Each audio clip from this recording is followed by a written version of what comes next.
The Clash formed in London in 1976, and their ideal incarnation, Joe Strummer, Mick Jones, Paul Simonon, and Topper Headon, would only last 5 years. During that time, they would release 17 singles and 4 albums. The Clash were smack in the center of the London punk scene, but they carved out a spot for themselves that was unique, and somehow they seemed a bit above the fray. Even as they folded in reggae and ska elements, funk, R&B, rockabilly, and jazz, they remained authentic while they made massive, enduring hits that continue to appeal to millions of people across the world. So how did such an incredible band seemingly self-destruct just at the peak of their powers? And who was truly to blame for the disintegration of the band? This is the story of The Clash and the man who made and broke them.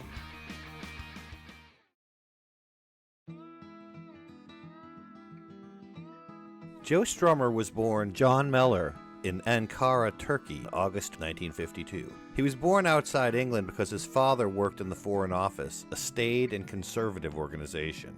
His parents were middle class, which would be a bit of a conflict with Joe Strummer's eventual and full-throated embrace of a working-class perspective. But as a child of a father in the Foreign Service, young John's upbringing brought him to many exotic lands and exposed him to a wide swath of cultural experiences. In Mexico, I even went to Spanish-speaking school 2 years. In every situation, we were freaks. I'd had an eye and ear full of some very strange places. I saw some very weird things as a child. When John was 8, his dad's work brought him and the family back to the UK, and they took up residence in a modest home in Warlingham, a far suburb of London. When the Shah of Iran was deposed, John's father was called off to work in Iran. John and his brother David found themselves at a boarding school, London's Freeman School, which housed roughly 50 boys and 50 girls. They lived there for the next 9 years, during which time the boys would see their parents once or twice a year. They embraced their independence as well as they could, enduring hazing and ongoing emotional neglect, which had to have a deep impact on 2 young boys. John ended up pretending their parents did not exist. At the age of 9, he tried unsuccessfully to run away from the school with an older student. John fought his battles and stood up for himself with a sharp sense of humor and a taste for practical jokes. He wrote poetry, drew cartoons, and handmade his own Christmas cards. John also delved into theater and cinema. The 1962 silver screen epic Lawrence of Arabia had a profound impact on John. He devoured all the books of E.E. Lawrence. As time went by, he became popular among the students, even though he stood out as from a lower social rung than most of the other posh, wealthy classmates. John's brother, David, by contrast, became more quiet and drew into himself in a world of books. In his early years at boarding school, young John was transformed when he discovered rock and roll music. Specifically, at age 11 in 1964, he heard the Rolling Stones' Not Fade Away in the rec room on the radio. I was at a really brutal boarding school where they filled you with crap, and it sounded like the road to freedom. Live, enjoy life, fuck chartered accountancy. Dylan, the Beach Boys, the Kinks, the Who, Hendrix, the Stones, and more were studied very closely by John. Each riff was memorized, each groove was internalized. He mail-ordered records from black blues and rock and roll icons like Bo Diddley, John Lee Hooker, and Elmore James. In 1965, he picked up a Chuck Berry record containing the hit single Rock and Roll Music. He already knew the track from the Beatles for Sale LP, and learning its true origin was eye-opening. Abandoned by his parents and stuck at this harsh boarding school, John already had the blues. And so as he delved deeper, blues music really meant something to him. In 1968, suddenly it seemed like revolution was filling the streets. John watched on the dorm TV as the year of the barricades unfolded with student protests, sit-ins, and even riots. The whole world was exploding. Soon, John was growing his hair long and transforming into a hippie. Seeing communists, anarchists, and other leftists clashing with the cops on TV was thrilling, and he desperately wanted to join them. He felt a revolution was happening just up the road in London, and he was stuck at school, missing it. Another aspect of John's hippiedom was some experimentation with mind-altering substances. He heard that John Lennon had eaten the filter from a benzo inhaler, so he did it too. What followed was a harrowing 72-hour trip. He also started jamming with some of his classmates in the rec room, Joe playing acoustic guitar. An amateur band would eventually rise from these sessions, the Burgermasters. Andy Ward was on drums, and and would later go on to play in the prog rock band Camel. John became obsessed with the Captain Beefheart album Trout Mask Replica. He ventured out from school for some gigs. Canned Heat and then Mott the Hoople were among the first shows he saw. But the guitar he owned, a gift from a cousin which had once been played by Pete Townsend, sat unused. John didn't think he could play music. I thought only mythical beings could play music. John became popular with his classmates and with girls. He was becoming embroiled in the world of sex, drugs, and rock and roll, and drifting away from his slightly posher middle-class roots. His civil servant father, Ronald Mellor, was awarded an MBE by the Queen in 1969, the same year John Lennon returned his MBE as a political statement.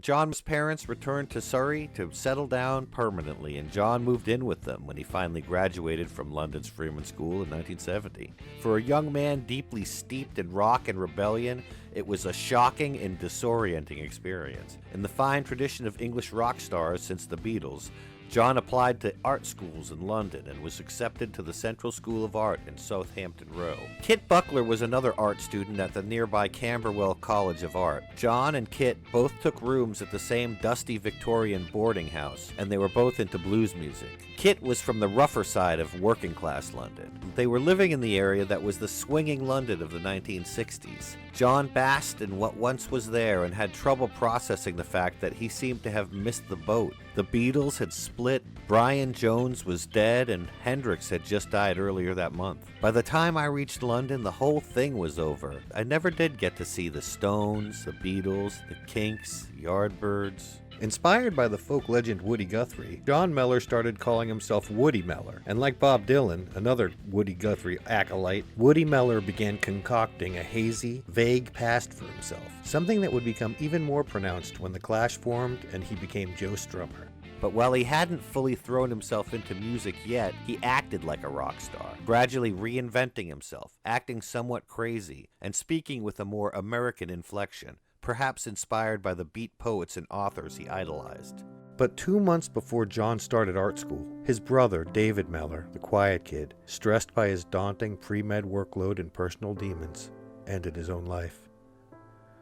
Woody somewhat romanticized his brother's death, something which must have been devastating for his family. Rather than drawing closer, he drew apart from his parents. It could be said that he escaped into his new persona, but that's probably an oversimplification. Regardless, he was changing. Another resident of his shared home was to have a huge impact on Woody Mellor. Was Timon Dog. Timon was a 20-year-old musician who had scored a record deal at 17 by sending a demo to Pi Records. The record that arose from that deal was a single called Bitter Thoughts of Little Jane, and it failed to chart, but it caught the ear of Paul McCartney. Timon ended up on Apple Records, where the label tried to fashion him into a heartthrob pop star. He worked on a record for a year at Apple, but even the encouragement of George Martin and Paul McCartney didn't seem to help. His record never came to fruition, and the project was scrapped. He was then signed to the Moody Blues Threshold Records. The resulting single there was called And Now She Says She's Young, and it was getting some radio play by late 1970. Timon fled the modest spotlight by hanging out with Woody and his friends at Vomit Heights. That was the official nickname for the house they lived in. Among the young hipsters at Vomit Heights, a love of music was the common thread holding all of them together. Many of them could play, but Woody was still a musician only in his wildest dreams. But those dreams started seeming more and more attainable. One day Timon brought Woody Mellor with him busking. Timon would play and sing and Woody would hold the hat. During slow moments, Timon would show Woody simple songs on guitar. Stuff by the Beatles, the Stones, Chuck Berry, and of course Woody Guthrie. Soon, Woody bought a ukulele for £1.99, figuring that less strings would be easier to handle. He was still self-conscious and he didn't consider himself a real musician. I spent the greater part of my youth listening to music. It all seemed so complex at the time. It was the years of great guitarists like Hendrix and Clapton, and it all seemed so unobtainable, really, if you were a slow starter like I was. That summer, Mellor quit art school, got a seasonal job at a rural farm outside of London to, quote, get his head together. And then he moved back to London and rented a squalid flat on Ridley Road in Harleston with Timon and like 10 other bohemian pals. Woody started busking in subways. He performed for commuters, for drunks heading home from a night out. He developed a unique style. Joe Strummer was a lefty, but he held the guitar the normal way around, so his dominant hand was his strumming hand instead of his fretting hand. He learned Heartbreak Hotel, Not Fade Away, and other sentimental rock classics. He nurtured a growing collection of Bo Diddley records, which he studied closely. His favorites, Mona and Don't Let It Go, were songs he would incorporate into sets for years to come. Bo Diddley was Joe Strummer's guitar hero. In 1972, Joe's busking career was curtailed. Joe later claimed it was due to the landlord learning a black guy was living there. I arrived at the flat and there was this police car outside and all our stuff was being thrown out the window. Me and Timon had found this black guy in the park who had given us a fright, and being hippies, we invited him back to our place to live. And soon the landlord found out there's a black guy living at the house, and a gang of toughs rushed in and beat up everybody and slung them all out. The landlord bunged the cops a few quid, and it was then I started learning what justice was and wasn't. Some friends Woody had were forming a band that would eventually become the Vultures. Offering the use of his drums to the band's drumless drummer ensured his admission to the rock band as a new singer. The Vultures' first gig was in 1973 at the Students' Union Bar. They played rock and roll oldies, classic country, and Who and Kinks covers. It was the first time the artist who would become Joe Strummer ever played with a band on a proper stage. The Vultures booked 6 more gigs at the same place, with Woody getting better and better. His singing wasn't great, but his on-stage charisma always carried the performance. The Vultures only lasted for a handful of shows once they left the safety of the college campus, but their legendary last show at the Granary in Bristol would be noted as the one where Woody's rock persona would be born. The show was plagued by technical issues, but Woody somehow tapped into an energy that he used to adeptly control the audience. However, the Vultures still broke up, and Woody found himself without a band. He took a job as a maintainer of graves at the local boneyard. Too weak and skinny to dig graves, Woody mostly cleaned up dead flowers and detritus from the graves. He was depressed and plagued by self-doubt. And then Woody Mellor had a breakthrough of sorts. He wrote and recorded a couple of original songs, including Crumb Bum Blues, which contained elements that hinted at future Clash songs. He went on a busking road trip with Timon, playing music on the road like his heroes, avoiding the cops. The experience reinvigorated his spirits, and he returned to London ready. Woody took a spare room in a house in Maida at 101 Walterton Road. He was living only a few hundred yards away from the council tower block called Wilmcote House. It was the home of young Mick Jones, and it would later inspire the Clash song, London's Burning.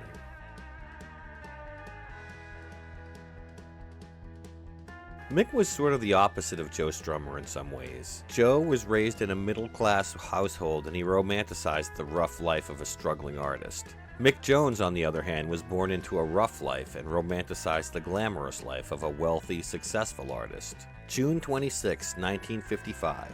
Mick Jones was born to a Russian Jewish mother and a Londoner who was originally from Wales. They lived in a flat in South London before moving to the council block of Christchurch on Brixton Hill. It was a diverse community, and Mick grew up around a lot of immigrants. There was a thriving West Indian community. But at the age of 8, Mick's life was disrupted when his parents split acrimoniously. His dad moved out and his mom moved to America. Mick was left in the care of his grandmother. He was into football and footballers, collecting their autographs. He read comic books, preferably war and Marvel comics. His mother sent him American comics, which made him interested in the far-off world of the USA. And when he was 12, he started buying records. Mick's first 2 album purchases were Cream's Disraeli Gears and Hendrix's Smash Hits collection, followed by records by the Beatles, the Stones, and the Kinks. He studied the albums and pored over the album covers. In 1968, he went to his first concert, a free show in Hyde Park featuring The Nice, Traffic, Junior's Eyes, and The Pretty Things. At this moment, Mick Jones knew he wanted to be a rock star. Once I discovered music and realized I didn't want to be a footballer anymore, that was it. It was rock and roll or nothing. I never wanted a proper job. That wasn't an option. Mick soon ended up at a staid, uptight boarding school, not unlike the one Woody, aka Joe Strummer, went to. He was one of the school rebels, spending much of his time with his buddy, Robin Banks. Mick and Robin's friendship was solidified when they got into a literal fistfight over who was better, Chuck Berry or Bo Diddley. My method of rebellion was to be as disruptive as possible. Mick's was to have the longest hair and the tightest trousers in the school, which was really quite shocking because it was a very conservative institution. Robin and Mick spent Sundays dropping acid and watching shows at the Implosion Club and the Roundhouse, groups like Tyrannosaurus Rex and Pink Floyd. In the summer of '69, the pair experienced Led Zeppelin's first big show at the Royal Albert Hall. A month later, they saw the Rolling Stones play for free in Hyde Park, a show that took place 2 days after the tragic death of Brian Jones. Mick can even be seen in some crowd shots of the show. He became obsessed with the Stones just as they hit a career high. Let It Bleed, Beggar's Banquet, Sticky Fingers, Exile on Main Street. Their latest album would come out on a Thursday, and by Friday, we knew it inside out. Likewise, Mick and friends adopted a rakish outlaw pose and attitude reminiscent of the Stones, particularly Keith. In the early 70s, Jones got into glam bands and their aesthetic. Meanwhile, his grandma moved to a posh apartment to be closer to her sister. The young rebel found himself growing his hair long and wearing tight trousers in the company of a gaggle of doting old ladies. He and Robin became more into glam bands like Slade, The Small Faces, and Mott the Hoople. They would swipe glam clothes from the fancy shops. Mick hung out with older students who had a band called Schoolgirl. With this new gang, he'd travel anywhere he could to see Mott the Hoople. The band themselves started calling their group the Mott's Lot, and their manager would let the boys in the stage door to see the shows for free. The lead singer of Schoolgirl was often asked on stage to provide a vocal during Mott Encore. The experience of being so close to a huge, successful band had a huge impact on Mick. Fame seemed actually possible. And so, like Joe Strummer, Mick Jones grew up with one foot in middle-class England and one in working-class England. He started poor, but he was ready for the life of a glamorous glam rock star. Joe, aka Woody, started as a posh middle-class kid and grew to idealize and identify with the struggles of the working class. Also like Joe, Mick adopted the pose before he picked up an instrument. Schoolgirl never graduated beyond a handful of pub gigs in '72, but they inspired Mick to pick up a used Hofner guitar for the handsome sum of 16 pounds. Robin tuned the guitar for him and taught him a few chords. The first song Mick Jones learned to play was Spoonful by Cream. When Schoolgirl broke up in 1972, singer John Brown and Mick decided to form a band. They named it the Delinquents. Like Joe, Mick went to art school. To the boys, English art schools seemed like the great incubator of rock bands, but in reality, the times were changing and the Clash were perhaps the last great rock band to emerge from the UK art school system. Mick's mom would mail him copies of Cream and Rock Scene magazines, which were unavailable in England. Robin Banks was soon to live up to his pseudonym. He got caught up with a rough bunch and was nabbed by the cops when the group was caught robbing a betting parlor. Robin ended up in the maximum security Albany prison on the Isle of Wight for 2 years. At 19, he was the youngest prisoner there. This would be the subject of the Clash song Stay Free.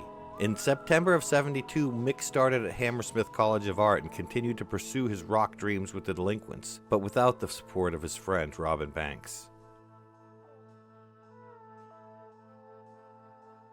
When the New York Dolls appeared on the Old Grey Whistle Test TV program in November of 1973, they made a splash. The band's music, look, and attitude had a huge impact on both Mick with his band The Delinquents and Woody with his band The Vultures. The Dolls impacted many of the other figures in the punk and post-punk movement that would follow. Mick was soon getting his hair curled. The Dolls had a massive impact on me. They were incredible. They blew my mind. The way they looked, the whole attitude. They didn't care about anything. They weren't great sounding by anyone's standards, but that didn't matter. Mick had been focusing on bass, but at this point he sold a stack of sci-fi comic books and invested in a black Fender Telecaster. He was becoming the star of his band, writing originals and leaning into the future, into the transition of glam into punk. Meanwhile, Woody and his Vultures were covering old '60s songs, wearing jeans and white t-shirts. When the Delinquents finally signed with Pi Records, things changed. First, they were persuaded to change their name to Little Queenie and fire their drummer. They were snatched away from Pi by former Mott the Hoople manager Guy Stevens. Finally, Mick, the only band member writing original material, was fired from the band. His loud rhythm guitar quashed in favor of a Hoople-esque keyboardist. Mick cried when he heard the band's first demo, and then became determined to really get good at guitar. He moved back to his grandma's house, swapped his black Fender for a Les Paul Jr., and spent hours picking out Keith Richards' guitar solo on You Can't Always Get What You Want.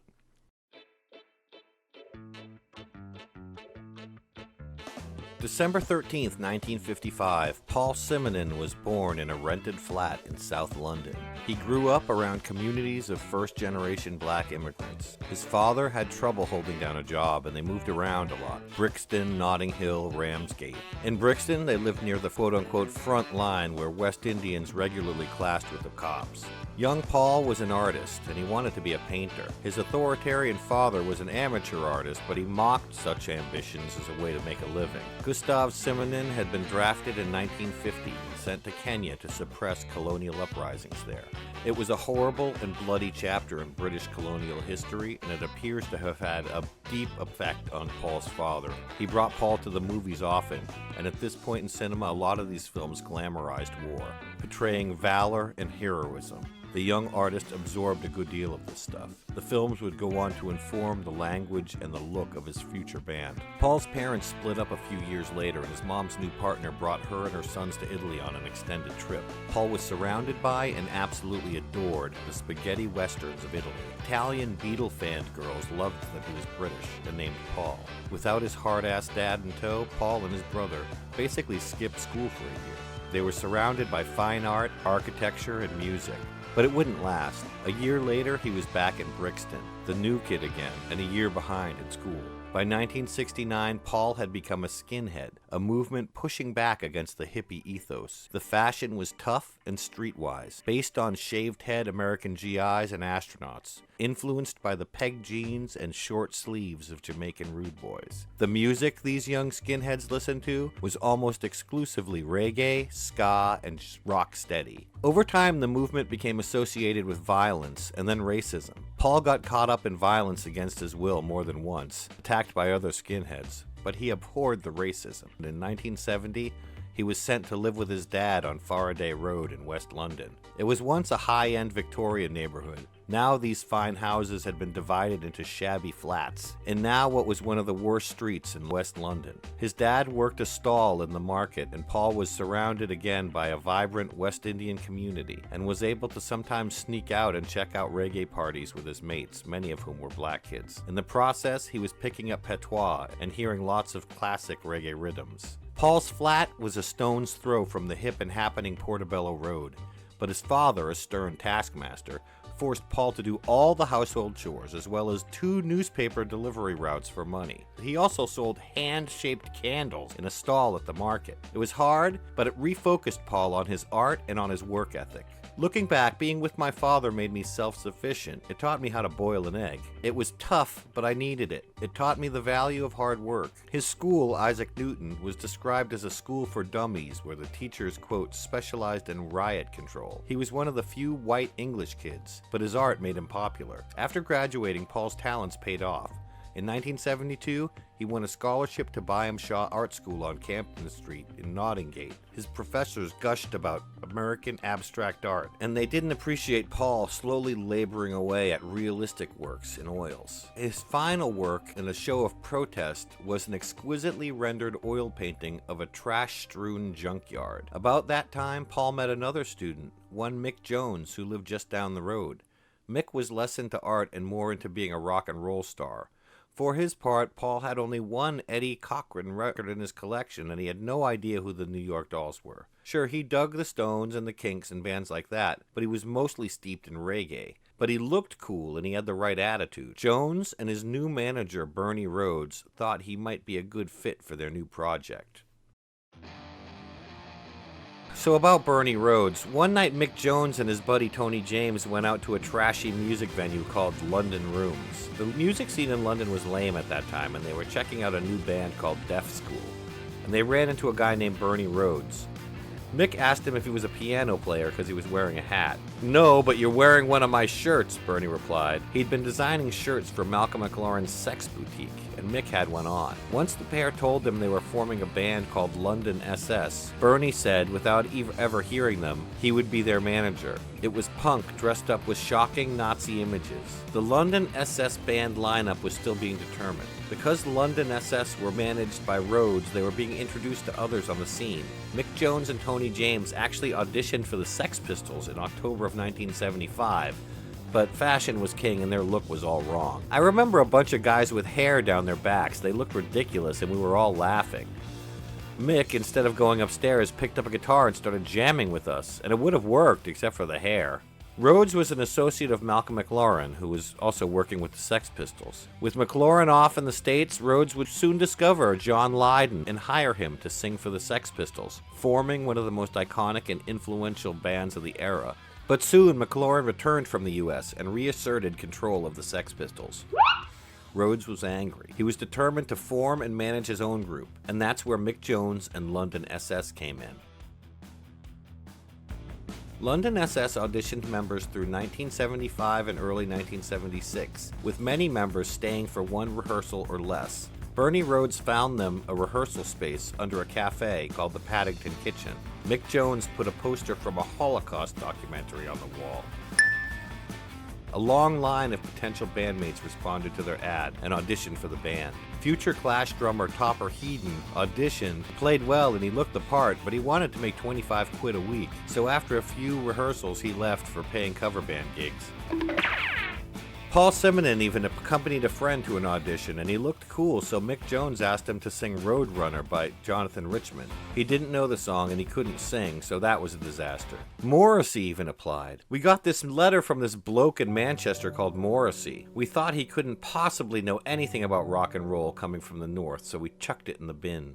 The London SS name and Nazi imagery were chosen deliberately to be shocking to the older generation, but the young band members were somewhat clueless as to the true implications. Look and shock took a front seat, but Bernie Rhodes and Mick Jones are both Jewish, and when Rhodes challenged the band on the Nazi-inspired images and name, London SS band members were somewhat gobsmacked and rightfully uncomfortable. One night we were asked to meet Bernie Rhodes at the Bull and Bush pub on Shepherd Bush Green. It was a really heavy pub and very crowded. Bernie took out this bag full of SS paraphernalia, swastikas, daggers, all this stuff. He emptied it all on the table and he said, "So what do you think of it? If you call yourself the London SS, this is what you're going to have to deal with." The Sex Pistols were starting to develop a following, and Malcolm McLaren came to see London SS rehearse and see if they had some promise. When McLaren declared they were going nowhere, it seemed to signal the band was done. They broke up, never having played a single show, and leaving behind only a bootleg recording of one rehearsal. Members of London SS would go on to form The Damned and Generation X. Fast forward to 2012, original London SS guitarist Ewan Brady has reformed the band. The new version of London SS are still active today. Bernie Rhodes saw potential in Mick Jones, and he stayed on as his manager. They both remembered the cocky attitude and the cool look of Paul Simonon. Bernie encouraged Mick to ditch Tony James and form a band with Paul, and so Mick reached out to Paul Simonon and asked him to learn to play an instrument. So when Paul picked up the bass, the two connected with Keith Levine on guitar and they all started rehearsing. Whoever was handy played drums. Terry Chimes joined on drums, but he quit after a few weeks. And so the new band were still in search of a lead singer and a drummer and a name. But in February of 1976, a cataclysmic event happened which would cause a shift in the direction of the new band and the punk movement in general. Meanwhile, Woody Miller was playing in the 101ers, a pub band comprised of fellow hippies who were mostly coalescing around Woody's enthusiasm. They started with one guitar amp and one speaker, and they rolled their gear to gigs in a stolen pram. Gradually they got a few gigs, and slowly accumulated gear. Woody got a Vox AC30 amp. They were getting pretty good at playing rudimentary 50s and 60s covers, even if Woody could barely still play guitar. And the 101ers secured a regular Wednesday night slot in an upstairs room at the Chippenham pub. They called the room the Charlie Pig Dog Club. This regular gig was huge, building Woody's confidence and his chops as a frontman. At first, it was just friends, hanging out and partying, but soon more and more punters were coming to see the 101ers perform. Woody developed his Elvis-crazed rockabilly moves, jittering leg, and his greaser style. He invested in a Fender Telecaster with £100 he was paid for marrying a South African woman who wanted British citizenship. This guitar would remain with him throughout the Clash years and beyond, and was displayed at his funeral in 2002. He got a Spanish girlfriend for a time, Paloma, which was the start of his infatuation with Spain. What she thought of Joe's South African wife, I'm not sure. I have a lot of questions about that whole situation. Woody also also renamed himself Joe Strummer, evolving in true rock and roll style. I called myself Joe Strummer because I could only play 6 strings, or none at all. The 101ers even got an enthusiastic write-up in Melody Maker magazine, so when the Charlie Pig Dog Club was shuttered in April of 1975, they had no trouble finding another gig.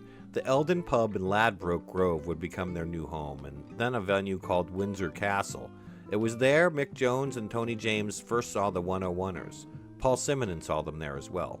First time I saw the 101ers was at this dump, which had people running around with their dogs and giant hippies stomping around. He'd be playing, and there'd be a woman breastfeeding a baby and dogs running across the stage, but Joe was definitely the one to watch. Soon, Joe Strummer and the 101ers were playing pubs across London and outside the city as well.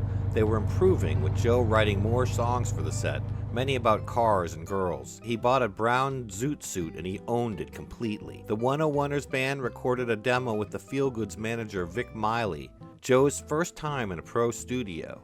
On January 7th, 1976, Joe's 101ers were playing at Dingwalls. Joe Strummer caught the eye and ear of the fledgling Chiswick Records owner Ted Carroll. One of the 2 releases on Chiswick at the time was a reissue of Vince Taylor and his Playboys' Brand New Cadillac. The song would later become a Clash track on the London Calling album. After a tiny show at a university, Carroll and his business partner, Roger Armstrong, were impressed with Joe's passion and energy, even in front of only a dozen or so half-interested students.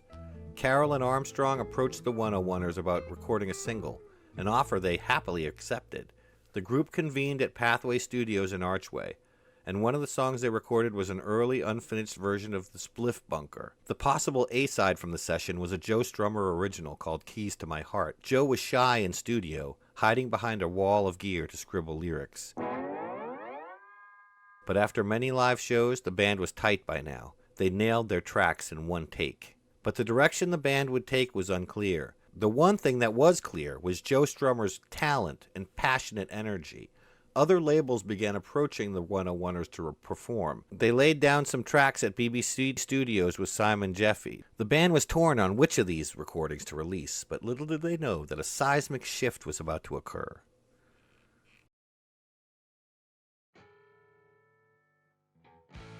On April 3rd and 23rd of 1976, the 101ers had shows booked at the Nashville Rooms. Those nights, a new band called the Sex Pistols was slated to open for them. They were younger, edgier, and according to the press, the Pistols had trashed the gear of another band they'd opened for. Joe had read about this in NME. Danger and chaos was in the air. When the Pistols arrived before the April 3rd show, they were accompanied by a group of fans, proto-punks called the Bromley Contingent, dressed up in fully outrageous punk gear, much of it from Malcolm McLaren and Vivienne Westwood's Sex clothing boutique.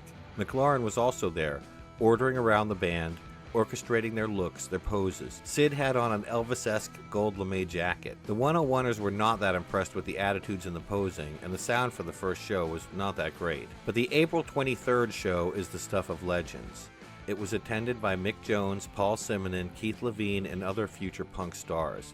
A few songs in, a fistfight started among Vivienne Westwood and some audience members, Malcolm McLaren and Johnny Rotten jumping into the fray without hesitation. Strummer was gobsmacked by the whole energy and attitude of both the situation and the Sex Pistols set.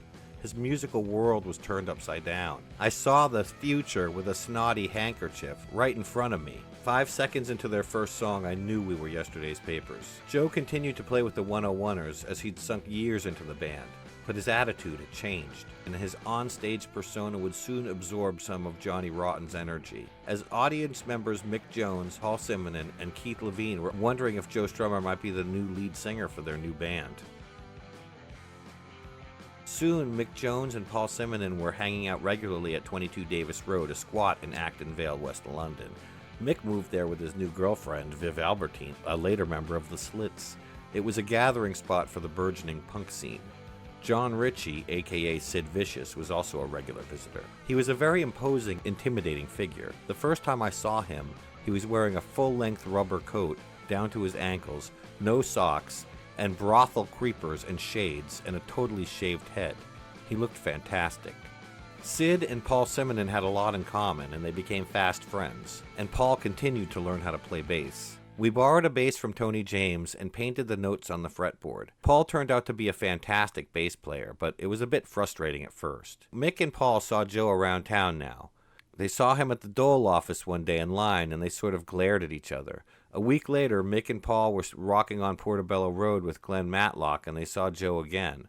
Since the Pistols and the 101ers had done gigs together, Glenn and Joe stopped to chat. Soon the group were having a pint in a pub. Joe was impressed with their gang-like image. Mick told Joe Strummer that he didn't like the 101ers, but he thought Joe himself was great. On May 25th, 1976, Bernie Rhodes and Keith Levine approached Joe Strummer after a Sex Pistols show at the 100 Club. Rhodes told Strummer he was forming a band like the Sex Pistols, and he wanted to introduce Joe to the boys. And so then, on May 30th, Rhodes collared Joe after a 101 show at the Golden Lion. And Bernie informed Joe he had 48 hours to decide, was he in or out? He did this without the knowledge of the other band members. That's the kind of weird power mood that was common with Bernie Rhodes. Joe Strummer was flummoxed. The 101ers had just signed a record deal to Chiswick to release Keys to Your Heart as a single. And now this? After 2 years with the 101ers, he felt like things were finally taking off. That he couldn't shake the feeling that Bernie and the Pistols were on the verge of something momentous, historic even. Even though Keith Levine was the only person he even knew in this new band, he was really considering it. 24 hours after the ultimatum, Rhodes called Joe at home. He had accelerated the timeline. Forget 48 hours. Rhodes wanted an answer right now. And so, Joe Strummer broke up the 101ers. He asked Richard Dudansky, the 101ers drummer, to join him in the new band. But once Dudansky met Bernie Rhodes, it was a non-starter. Bernie was such a pushy pontificator, with this grand vision and a brusque attitude. He turned a lot of people off. Joe broke the news to the 101ers and to his record label. They still released Keys to Your Heart. Bernie Rhodes invited Joe Strummer to meet up at the pre-Clash band's rehearsal location, 22 Davis Road. When Strummer showed up, Levine played Keys to Your Heart, Strummer's own song. Bernie Rhodes informed Joe that this new band was going to rival the Sex Pistols. You can't overestimate Bernie's importance. He set up the whole punk scene, basically. He saw how non-musicians like myself and John Lydon could contribute.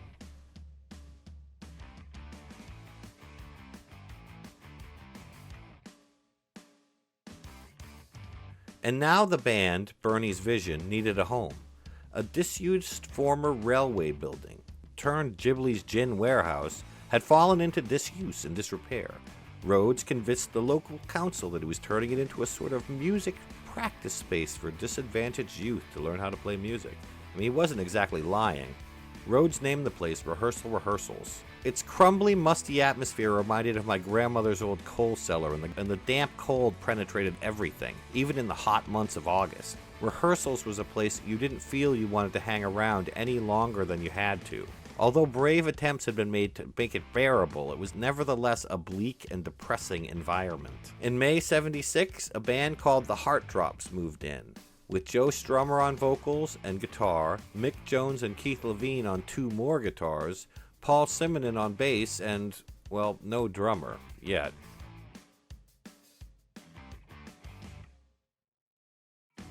Joe Strummer's school friend Pablo LeBritton sat in on drums during the first few rehearsals for the band, but soon LeBritton left the band and Terry Chimes gradually became their regular drummer. He really was the best drummer in their group of friends. I don't think Terry was officially hired or anything, he just had been playing with us. Future producer Mickey Foote had been working with Joe and the 101ers, and now he tagged along and joined Bernie's team at Rehearsal Rehearsals as a sound man and general cool dude.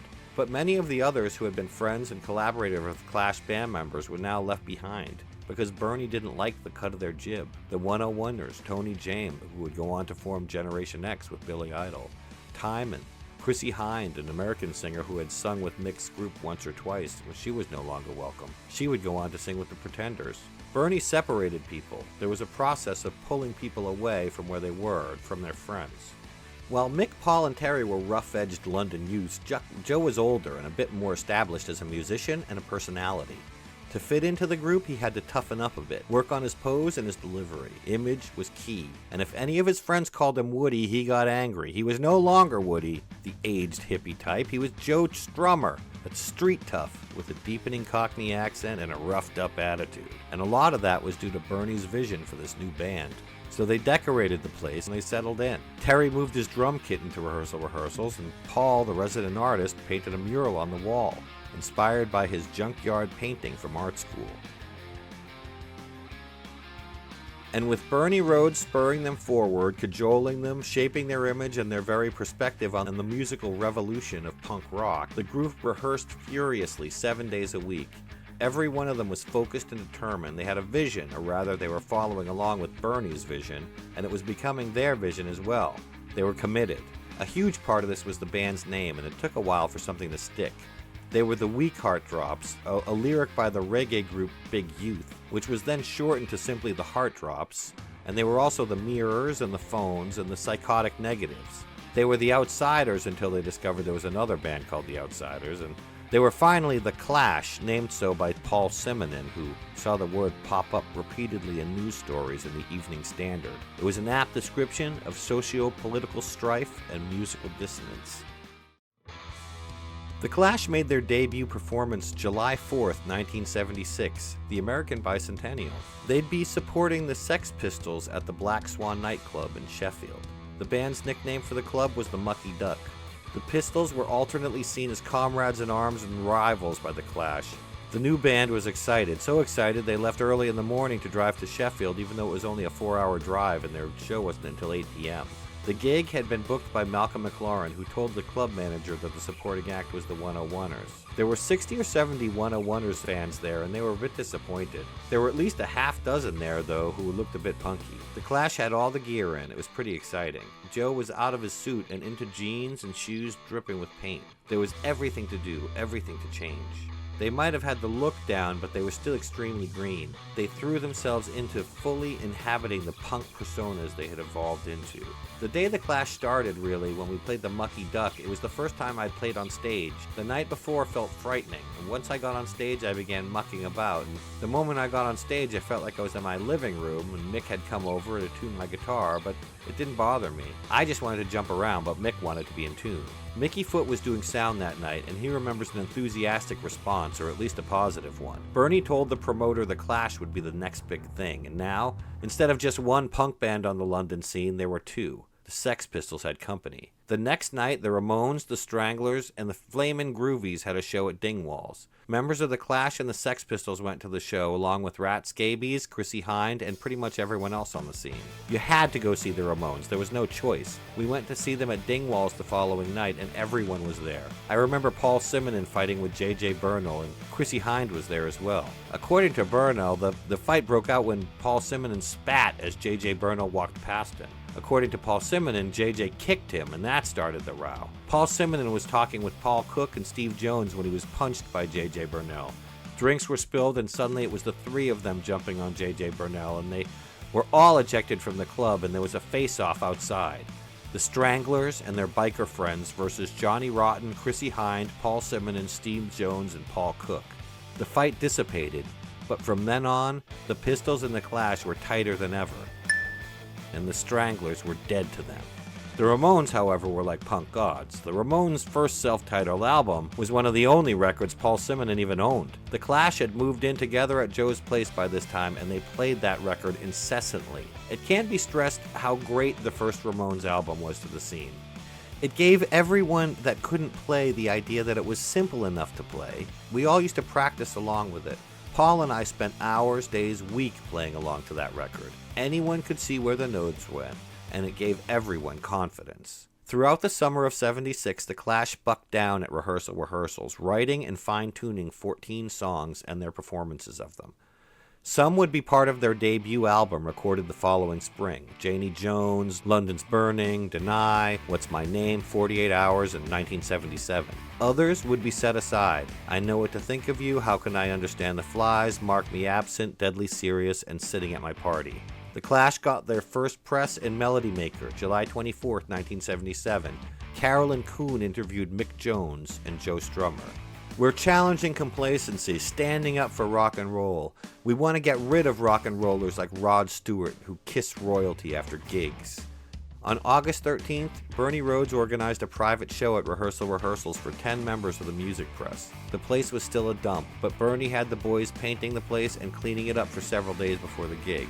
Paul Simonon was the artist of the bunch, and after seeing Glenn Matlock's trousers with Jackson Pollock-style splatters, he had an idea. They started painting their clothes with splashes of color. Bernie had the guitars and gear spray-painted bright colors by the car detailers down the road. The Clash looked like no one else, except maybe Pollock himself. Despite the paint job, the place was still a dump. The wine Bernie bought for the press was cheap and terrible, and the seating was a dentist chair and an orange crate. But the Clash were tight, and they gave it everything they had like it was a real show. They were fucking brilliant. I'd listened for 2 months, but anybody who came down there would have been blown away. The 3 guitars sounded phenomenal. Each of them knew exactly what they wanted. Keith Levine had a Marshall with a preamp, Joe had a Telecaster going through a Vox, Mick tried lots of different setups. It was a sound designed for maximum impact.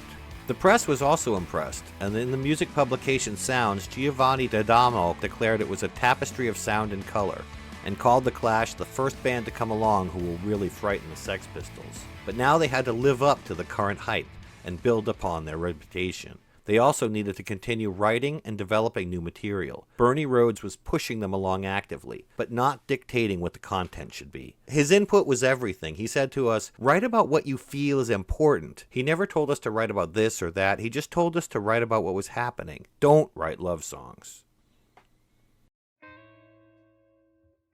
Their third gig was at Screen on the Green with Sex Pistols and the Buzzcocks on August 29th.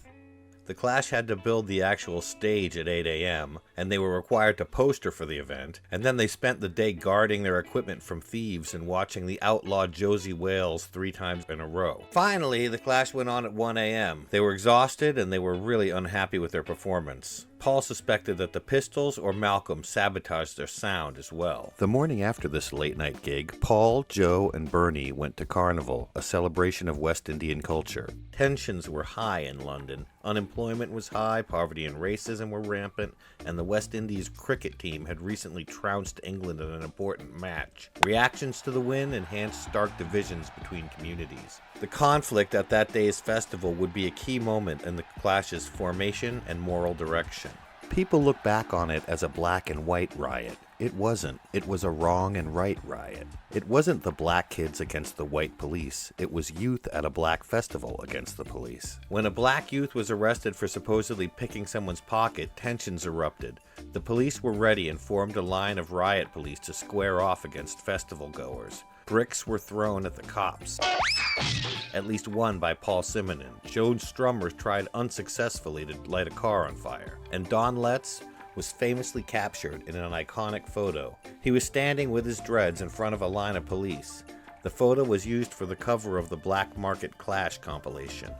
Paul and Joe were even confronted angrily by a group of black youths, but they were eventually let be. They'd been squatting, impoverished, pushed around by cops their whole lives, and witnessing racial injustice. This felt like a taking back of power in a way.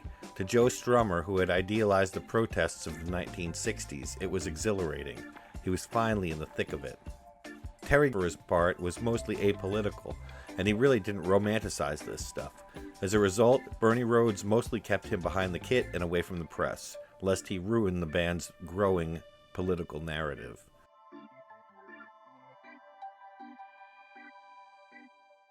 On September 5th, 1976, they played at the Roundhouse, just down the street from Rehearsal Rehearsals. The Clash were supporting Kersal Flyers and Crazy Cavan. This would turn out to be Keith Levine's last show with the Clash. Keith left the band after this gig because he couldn't be bothered to come to rehearsals. As I recall, he actually said, quote, "I can't be bothered to come to rehearsals." So Joe said, well, don't bother to come again. Paul Simonon was okay with this because he no longer had to share stage left with a guitarist. Keith says that he was fired unfairly, after his job kept him from a rehearsal that had not been scheduled. But the decision was made by Joe, Mick, and Paul, without Bernie's knowledge or say-so. The band was taking a greater degree of control.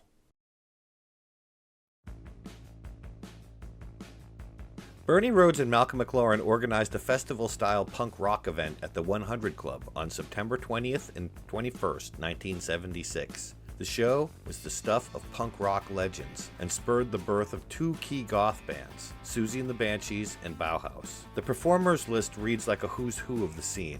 The first night featured the Sex Pistols and the Clash. Two other bands were formed for the event, using players from the Sex Pistols' orbit. Siouxsie and the Banshees with Sid Vicious on drums, and Subway Sect. A teen, Shane MacGowan, who would later form the Pogues, was in the audience. Sid Vicious threw a pint glass into the crowd, injuring a woman and prompting his arrest. Siouxsie refused to remove her swastika armband, causing a conflict with Rhodes. Like other punks who flaunted offensive Nazi imagery, Siouxsie had no real affiliation with or sympathy for Nazis past or present.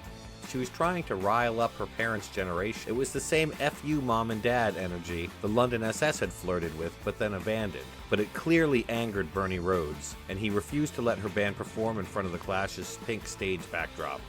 The Clash were tighter, faster, and harder than they'd been before. Paul was getting good, Keith was now gone. There was a technical problem, and Joe used a transistor radio broadcast about IRA terrorism and heavy delay to improvise a key moment in the set. David J. and Kevin Haskins were there. David credits this as the moment when he knew he wanted to form the band which would become Bauhaus. We saw them really early on. That was like I think it was their third gig ever. And they were opening for the Pistols. We went to the 100 Club to see the Pistols. We didn't know who the support was. And we didn't know this band. They came on and blew us away. We recognized Mick Jones because we would go down to gigs before punk, like during the so-called pub rock era. And we go to pubs like the Nashville, the Hope and Anchor, places like that. And we'd always see this kid who was always dressed great, very sharp. We admired him, his style. Then he had longer hair, like a feather cut, like a Keith Richards circa 74. And he'd wear leather jackets, like women's clothes mixed in with like really cool, like rocker stuff. Anyway, we recognized the guitar player. It's like, oh, that's that kid. He's cut his hair short, but that's him. And they were just amazing, yeah. And then the Pistols came on, who were also incredible. I mean, that gig was changed everything. And we started to form a band there and then, like a punk band, Suddenly, the world was full of opportunity. And what we loved was that they were singing about their lives. The Clash and the Pistols were singing about being, in your late teens, early 20s, in the mid 70s, in a pretty grim UK, and wanted to shake things up, change music for sure. You could write about your life, so yeah, we can do this. Was it a little club? Like, how many people were at that show? Probably about 80. Do you remember what any of the songs that were played were? Like, were these bands fully formed? Like, the Clash sound like the Clash? Well, they did, yeah. It was raw.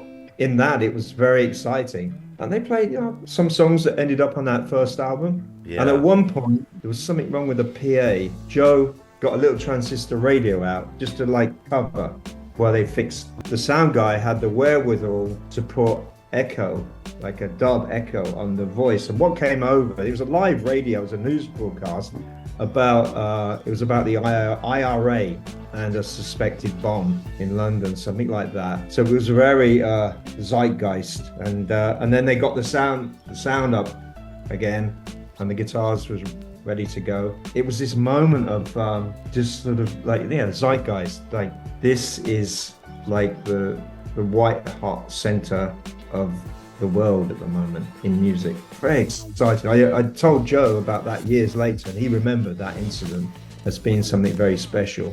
After this show, the Clash began headlining their own gigs and got some significant press attention in NME and Melody Maker. The punk scene was still small and centered around London, but the band was playing a bit further afield. October 16th, 1976, at the University of Central London, they played for an audience comprised entirely of rowdy, drunken 1950s-style teddy boys, and they were in serious danger of being attacked and/or unplugged by the crowd. The Teddy Boys detested their spiky hair and punk appearance, and young punks also thought violence was cool and exciting, so when the Clash did play with the Sex Pistols, Sid Vicious was, vicious and ready to jump into the crowd and start violence at the drop of a hat. Once Paul and Joe jumped in to back him up. Mick was a little less ready to do so, preferring to peacefully stay in tune.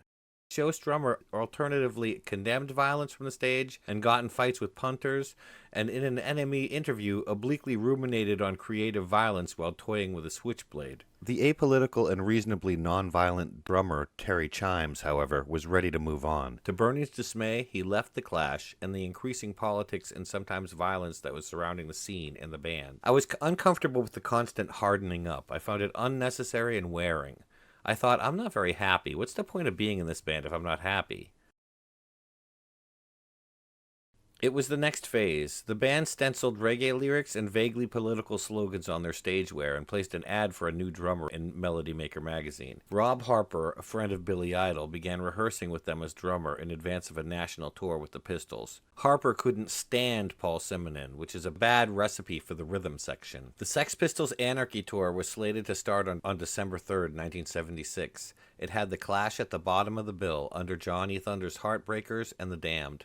Just before the tour, the Sex Pistols were booked last minute for a legendary and incendiary TV interview with Bill Grundy. Nothing, a rude word. Next question. No. What was the rude word? Shit. The following days, Filth and Fury headline led to 14 of the 21 dates on the Anarchy tour being canceled, many of them at the last minute, as the groups crisscrossed the country. What remained of the tour was a travesty. Their one-time hero, Johnny Thunders, was using heroin constantly and was a mess. The Damned threatened to perform without the Pistols at a canceled gig, and they were thrown off the tour. Bernie Rhodes and Malcolm discussed switching the bass player for the Sex Pistols in the Clash, an idea that went nowhere when Paul Simonon simply didn't show up for the meeting to discuss it. The tour was ruinous financially for both Bernie Rhodes and Malcolm McLaren and the bands. The buses returned to London on December 23rd. Rob Harper was done. Clash were low on cash and once again without a drummer. And it seemed like all the other bands were releasing records, but not the Clash. Yet.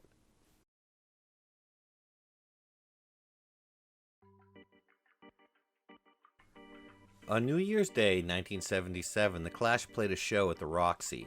It was a new club, specifically geared to punk rock, and it would be Rob Harper's last show drumming with the Clash. It would also be the Clash's last show for 3 months. Don Letts was resident DJ at the Roxy, and he played a lot of reggae and dub music. Don also worked at Acme Attractions, which was sort of competition to Malcolm McLaren's punk boutique shops. He sold weed out of the shop to figures like Bob Marley, and provided reggae mixtapes to the likes of Pennie Smith, John Lydon, and Debbie Harry. He became friends with the Sex Pistols and the Clash. People have the misconception that I turned all the punks onto reggae. That's not the case. Punks like Paul Simonon, Joe Strummer, and John Lydon were definitely well into reggae before I came along. The Clash were looking for something new, and playing reggae was something they began to consider. Joe had played Desmond Decker's Israelites with the 101ers, and he was a reggae fan, so he wasn't entirely new to the idea. But up until now, the Clash had resisted it. We had a saying about reggae: dig it, don't play it. But Joe Strummer was intrigued. He saw the potential to combine the sounds and some messages in reggae music with what they'd been doing, and to elevate the Clash's music to something new and effective. The Clash didn't do this lightly. They knew they were white, former art school students. But they weren't thoughtlessly appropriating the music. Band members had some authentic connections to the community, and punk and reggae were both forms of political protest music. They started work on 2 reggae covers, Dancing Shoes by Bob Marley and Police and Thieves by Junior Murvin. Polydor was courting the Clash for a record deal, one they desperately needed and wanted. Polydor was offering a £40,000 advance, but the morning they were going to sign, Bernie Rhodes announced the CBS would advance them up to £100,000 for a contract including international distribution. The band agreed, and in late January '77, CBS sent a grumpy executive from New York to sign them. When the CBS press officer offered them free records from the CBS back catalog, Mick Jones ordered all 19 of Dylan's records. Rhodes shrewdly purchased a music publishing company called Minden to administer their music publishing royalties. This allowed the band to retain the rights to their music, which would prove crucial moving forward. Some on the scene considered it a sellout, but the Clash not only retained their rights, but also complete creative control of their work. A month after they inked the deal, the Clash delivered their first self-titled record. They'd been recording demos for it before they even signed, actually. Terry Chimes was asked back to fill in on drums. The demos were recorded at the National Film and Television School's 8-track music studio in Beaconsfield. In an effort to recapture their live sound, they enlisted Mickey Foote to produce it. Joe Strummer was the group's leader, but Mick Jones was the most musical of the lot, and he served as the musical director of sorts. Foote's recordings were good enough that CBS kept him on as producer for the record, which they completed at CBS Studios on Whitfield Street in London. 21-year-old Simon Humphrey was the CBS engineer on the project. They refused to shake my hand because I was a hippie. Joe Strummer didn't want anyone else there when he recorded his vocals. He'd sing with his mic up against the wall and play guitar at the same time because he couldn't divorce the two. Mick Jones was the one running the show. He was the one teaching Paul how to play bass. Paul was the moodiest with the most attitude. I didn't even talk to him. He was really scary. He had the notes painted on his bass. Since they disappointingly could not record at Rehearsal Rehearsals, Mickey Foote's goal was to capture that sound as much as possible. This meant trying to keep CBS from making it too clean or too perfect, and ruining it. Most of Joe Strummer's guide vocals were used on the album, but his guitar sounded so bad that it was not used on the record. Joe refused to put a sound baffle between the drums and the guitar, seemingly just to be difficult for the CBS engineer.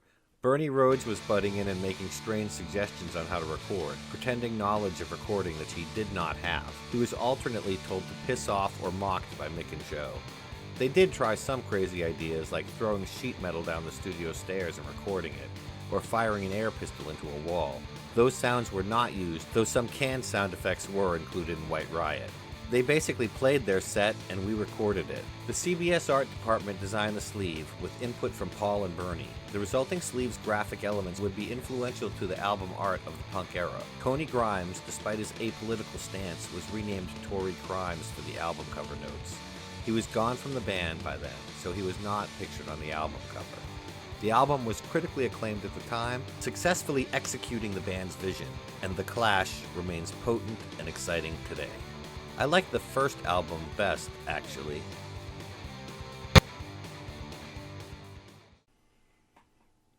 The Clash still needed a permanent drummer. In spring of 1977, they auditioned a bunch of drummers, including John Moss, who would later play with Culture Club. Moss was offered the gig, but he was so annoyed by Bernie Rhodes' constant tirades that he backed out. In March, Mick ran into Nick Headon at a Kinks show. Headon had played with London SS until he left to play with a soul group. He was a versatile and capable drummer, and so Mick invited him to visit Rehearsal Rehearsals the following day to see what the Clash were doing. Nick was intelligent and skilled enough to see what the Clash were doing and to embrace what they needed in a drummer. He leaned into playing hard and fast. He was hired at the same rate as the rest of the band, £25 per week, given a haircut and a dye job, and outfitted in punk clothing fitting the Clash image. Paul named him Topper, after the character in the Tip Topper comics. Apparently, there was a resemblance. Like his predecessor, Topper wasn't totally thrilled with the violent edge and didn't totally jive with the band on a personal level, but he stuck with it. After a couple weeks rehearsing the material with Topper, they were ready to tour.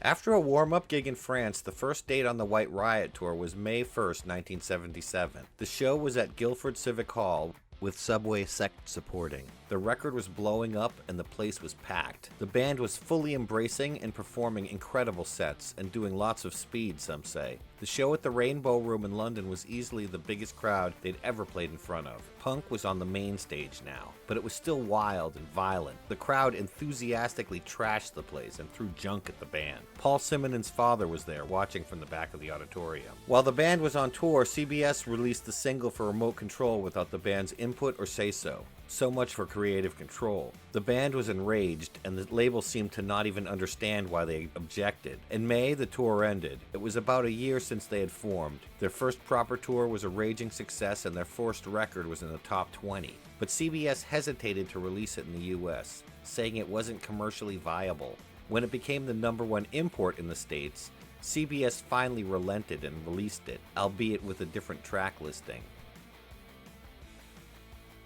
One night in summer of 1977, Joe came over to Mick's grandmother's flat with a sheet of paper. On it were the lyrics to a new song about being in the Clash and with struggles with CBS over control.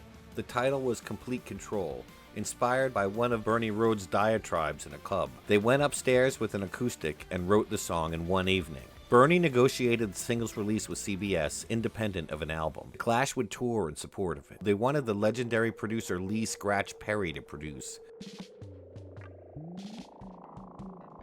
He was one of the original producers of Junior Mervin's Police and Thieves. They met with him at Island Records, and he expressed his strong support of what they were doing. He told them Bob Marley was also aware of them and was writing a song that referred to them. It was called Punky Reggae Party. The band booked Sarm East Studio and settled in to record a few new tracks with Lee Perry. This is where Queen had recorded Bohemian Rhapsody, as well as sessions with Bob Marley, Yes, Madonna, Stevie Wonder, INXS, Elton John, Frankie Goes to Hollywood, and more. The Clash recorded Complete Control and also The Prisoner, White Man and Hammersmith Palais, and the cover of Pressure Drop by the Maytals. Paul got the flu and had to leave when his bass parts were done, so he was crushed to miss the opportunity to hang out with one of his idols from the reggae world. Perry also did a dub mix of Complete Control, which had extreme low end and delay. The band loved it, but decided it was too inaccessible for many listeners, so Mickey Foot adjusted the mix to make it a little less extreme. To support the tour, the band set out on the Out of Control tour, which started in Europe and the UK, but the band was miserable. They were still only getting £25 a week, and they were eating poorly, if at all. They were kicked out of a hotel in Germany. When back in England, they just had a few days off. And on October 16th, they visited the Roundhouse to see the Vibrators, 999, and Radiators from Space. There at the bar, Mick and Joe met two young performers from Essex, Billy Bragg and Wiggy Wiggs. The band's October 20th date in Belfast was postponed when the promoters couldn't get insurance for it. The band used the opportunity of being in a literal war zone to do an edgy photo shoot with some soldiers at a checkpoint. The move would look terrible in retrospect. The band members were somewhat clueless about what they were dealing with, and this would come back to haunt them later. As the tour continued, it was evident that things had changed. Punk was mainstream. It was talked about everywhere, and shows were getting bigger. The expectation of young punks was violence. They often obliged, and every show seemed to inspire some act of violence. The press eagerly jumped on every event they could call a riot, every time a performer spat. The Clash support bands were pelted with bottles. At one show, a spitting fan hit Joe Strummer in the face. Topper shot up a hotel room with an air pistol. It was chaotic. Bernie was now talking to CBS about the Clash's second album. After a rough first record, they wanted a more established name producer to work with them. Guy Stevens and Lee Scratch Perry didn't seem like good fits. Mick and Joe somehow got John Lennon's phone number and were itching to ask him to produce, but in the end they never got up the courage to make the phone call. CBS tapped Blue Oyster Cult producer Sandy Pearlman as a possible producer. When Pearlman visited London to see some of the CBS artists roster, he went to a Clash show. The band was expecting him, and when Joe Strummer realized Pearlman was in the audience, he made a dedication from the stage as the crowd booed. We'd like to dedicate this next song to Ted Nugent, Aerosmith, Journey, and most of all to Blue Oyster Cult. And the band launched into I'm So Bored with the USA. After I saw that, I was ready to do the project. Sandy Pearlman went backstage to meet the band. A few days later, they met up with Pearlman again at CBS offices. They told him they loved the sound of Don't Fear the Reaper and Godzilla by Blue Oyster Cult. They'd found their new producer.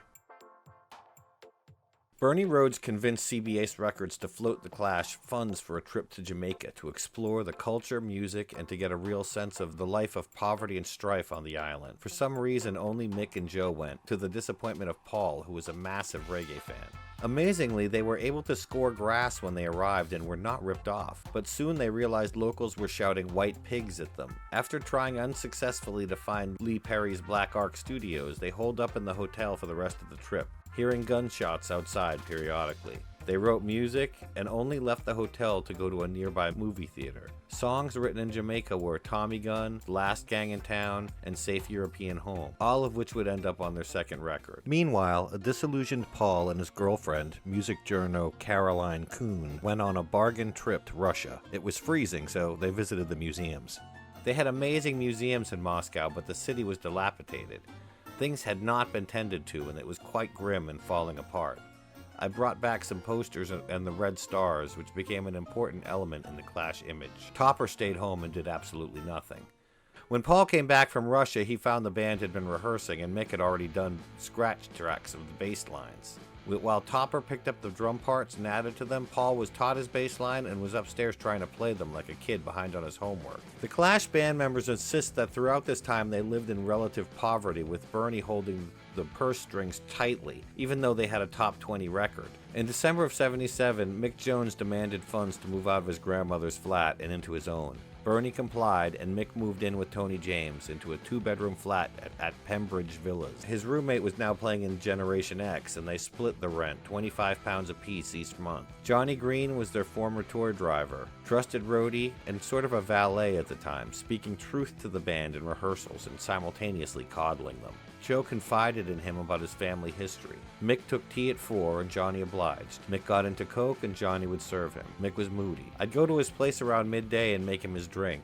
It was a bit like the court of Louis XIV. He might have a girl there, he had a few regulars. I chopped him out of line. It was a slow process to get him going. It was all done very carefully, the idea being to keep him in a good mood. My technique was to get him up in a very soft, customer-friendly way. Mick and Tony had parties at the flat all the time. It was a gathering place. Mick got an early VCR before they were commonly available, and a copy of the movie Zulu. So Zulu was often playing on repeat in the background at these parties. They also, of course, listened to plenty of records, many of them reggae and dub. One night, Mick got the test pressing of the new single Clash City Rockers. Excitedly, he put it on the turntable at the party. What he heard outraged him. It had been a challenging song to record, and the band had done multiple takes trying to find the right tempo. On the playback, it was evident that the song had been sped up in post-production. Mick had wanted to re-record the song. Bernie said no, they had a deadline. It was 4 months since Complete Control came out. Bernie was trying to deliver the goods to CBS. As producer, Mickey Foote was the middleman between the band, Bernie, and CBS. He was trying to meet the needs of the situation, so he made a production decision. So when Mick heard this altered version of this song being planned for the single, he considered it a serious breach of trust. It came to light that Mickey Foote, their longtime friend and producer, was the culprit. He was fired. Mick Jones sucked it up, but he wasn't happy. In March of 1978, the sped-up single of Clash City Rockers was released. It's worth noting that on subsequent compilations and releases of the song, the original non-Verispeed version is used. During this period, the Clash declined to mime playing on Top of the Pops because they refused to lip-sync and mime playing songs. Joe Strummer and Paul Simonon gave a few interviews to the press on Bridges TV and in Cream magazine. They sometimes awkwardly discussed politics. Even approaching these topics was unusual for pop stars in those days. Paul and Joe didn't always express themselves well. But, despite the stumbles, a common thread began to emerge. Their moral vision seemed to be clearing. We're anti-fascist, we're anti-violence, we're anti-racist, and we're pro-creative, and we're against ignorance. Yet this message was still often at odds with what went on backstage. In January of 1978, their new established producer Sandy Pearlman returned to the UK to do a demo with the band for their new record. He actually got punched in the mouth by Robin Banks when he showed up at a show and tried to just walk backstage. Banks was working the door and was told not to let anyone in, so he jumped the band's producer the moment he came through the door. Luckily, Pearlman took it in stride. The band found it hilarious, and it became the stuff of rock and roll myth. The Clash beat up their own producer. The Clash wanted to get this gang of hard men around them. They were quite happy to be violent towards people who can't fight back, like producers. It was quite heartbreaking to see the way they behaved toward the people who worked for them. The sessions were interrupted when Joe fell ill. It was hepatitis and it was serious. Strummer denies that he ever tried heroin. He blames the disease on that fan spitting in his face on tour. He was seriously ill and the band was on hiatus for the rest of January and February.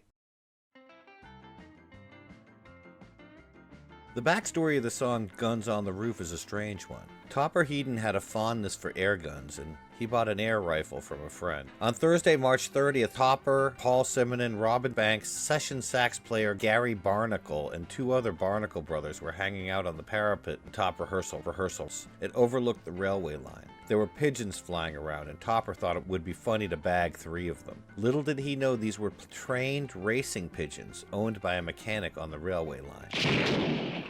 A couple of mechanics appeared from nowhere and hit me with a spanner. Next thing I knew, someone said freeze, and there were armed police everywhere. The guys were booked in Brixton Prison and given prison grays before they were finally bailed out by a friend of the band, Caroline Coon. Mick Jones helped organize the effort, and Johnny Green was the one to pick them up from jail. Bernie Rhodes, on the other hand, did apparently nothing. Your band has been arrested, and Bernie decided it would do you good to be in prison for a couple of days. I've been in prison. Bernie hasn't. You don't do that to people. The song Guns on the Roof would take shape over the next few months, but the incident had another deeper impact on the Clash. It had a serious impact on their already complex relationship with Bernie Rhodes. On April 30th, 1978, The Clash played an event for the Anti-Nazi League Carnival. It's sometimes called the Punk Woodstock, bringing the musical movement even further out of the countercultural shadows and into the larger cultural consciousness. I remember vividly at that carnival, punks and skins coming out against the Nazis. It was a dangerous time. It could have gone the other way. It helped create a climate in which being racist was not acceptable. The Clash's set at this carnival, shown in the film Rude Boy, is incredible. The energy of the crowd is palpable, and the Clash was the band everyone was there to see.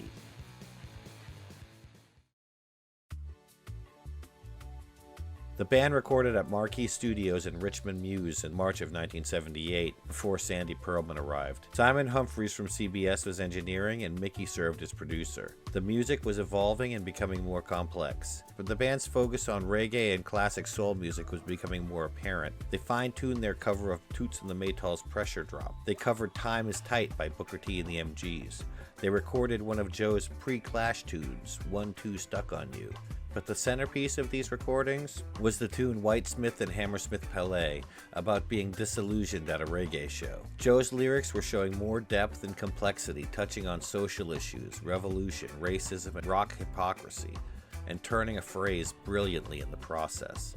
Strummer was truly a poet. Mick Jones was basically musical director and de facto producer. Piano, percussion, and tightly multi-tracked vocals were now in evidence. The band was growing outside their punk constraints, but as they did so, their expression of ideals was clarifying and growing stronger, not becoming diluted.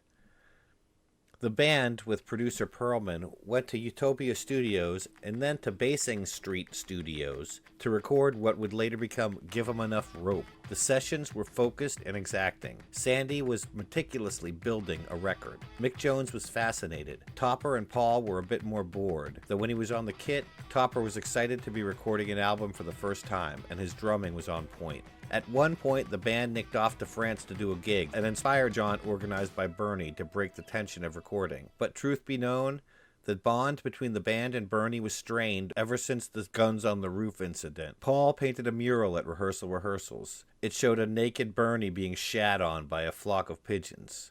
The band was ignorant of the state of their finances and were still being paid £25 a week by Bernie. They had to beg for funds more and more, and Bernie came around less and less, with Mickey Foote now serving as intermediary between the band and Bernie Rhodes. But in the summer of '78, Bernie Rhodes pushed things to a breaking point that could have spelled the end of the band.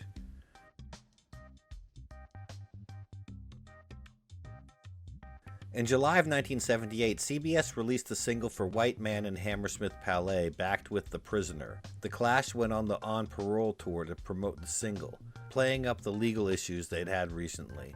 The shows continued to be violent. At the Glasgow Apollo on July 4th, security guards beat up concert goers who were slam dancing, much to the dismay of the band. Joe and Mick stopped playing to intervene. Joe and Paul got into it with the cops and spent the night in jail as a result. July 8th was another violent show, with a group of skinheads antagonizing everyone in the audience they didn't like the look of. During the opening set by Suicide, a skinhead jumped on stage and punched Alan Vega in the face, breaking his nose and sending blood everywhere.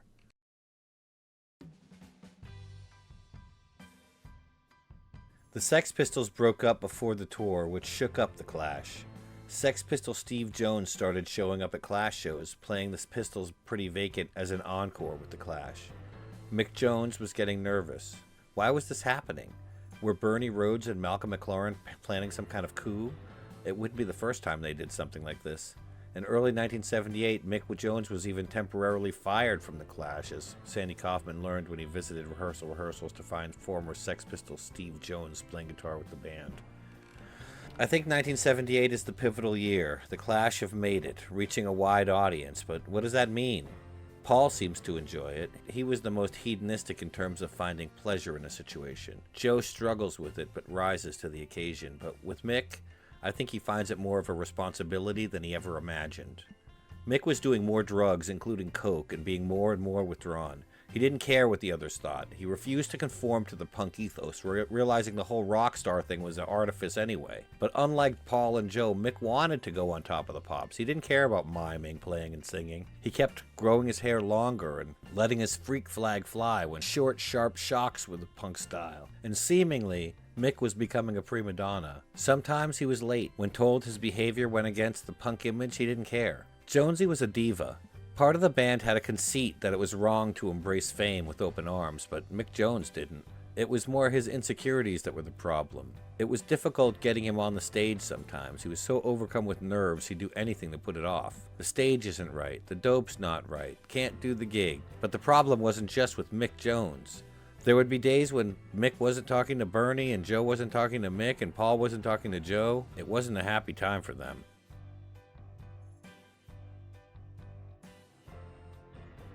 Additionally, on the On Parole Tour, they were plagued by Jack Hazan and David Mingay filming footage for Rude Boy. It's great now that this performance footage exists, and it captures an intensity of the band in high-quality resolution. Like the Beatles' Let It Be film, Rude Boy captures not only the band conflicts and chaos from concerts to tour dates, but also the haphazard construction of the film itself, with oddly strained dialogue between the band members and the lead actor. The project was not really embraced by the band. It was more Rhodes' idea, and you can really tell from watching the film. The band was planning to release their second album in September of 1978. It would be called Give 'Em Enough Rope. But when the band got off tour in August, the long-awaited second album still wasn't done. CBS record executives had issues with it. They said Joe's voice would be unintelligible to U.S. audiences, and they thought the mix wasn't commercially viable for the United States, and so they were working on their own remixes. Finally, CBS flew Joe Strummer and Mick Jones to the States to complete the record at Automat in San Francisco. The idea was to get them away from distractions, from Bernie Rhodes' manipulation in games and the constant filming of Rude Boy happening around them. Meanwhile, since Topper and Paul's drum and bass parts were already considered complete, they remained behind in London. The pair spent the time visiting the Tate Modern, drinking, and socializing with other musicians. Topper preferred having pints at the pub. Topper moved into Sid Vicious and Nancy Spongeon's old flat in London. The place was covered in their blood, which they had squirted all over the walls from syringes. Johnny Green was enlisted to clean up the biohazardous mess. Despite the brutal signs left behind by these two, before long, Topper Headon was also experimenting with harder drugs himself, first cocaine and later heroin. In California, Mick and Joe were beginning work at the Automat studio on Folsom Street. They were staying in a hotel in Chinatown.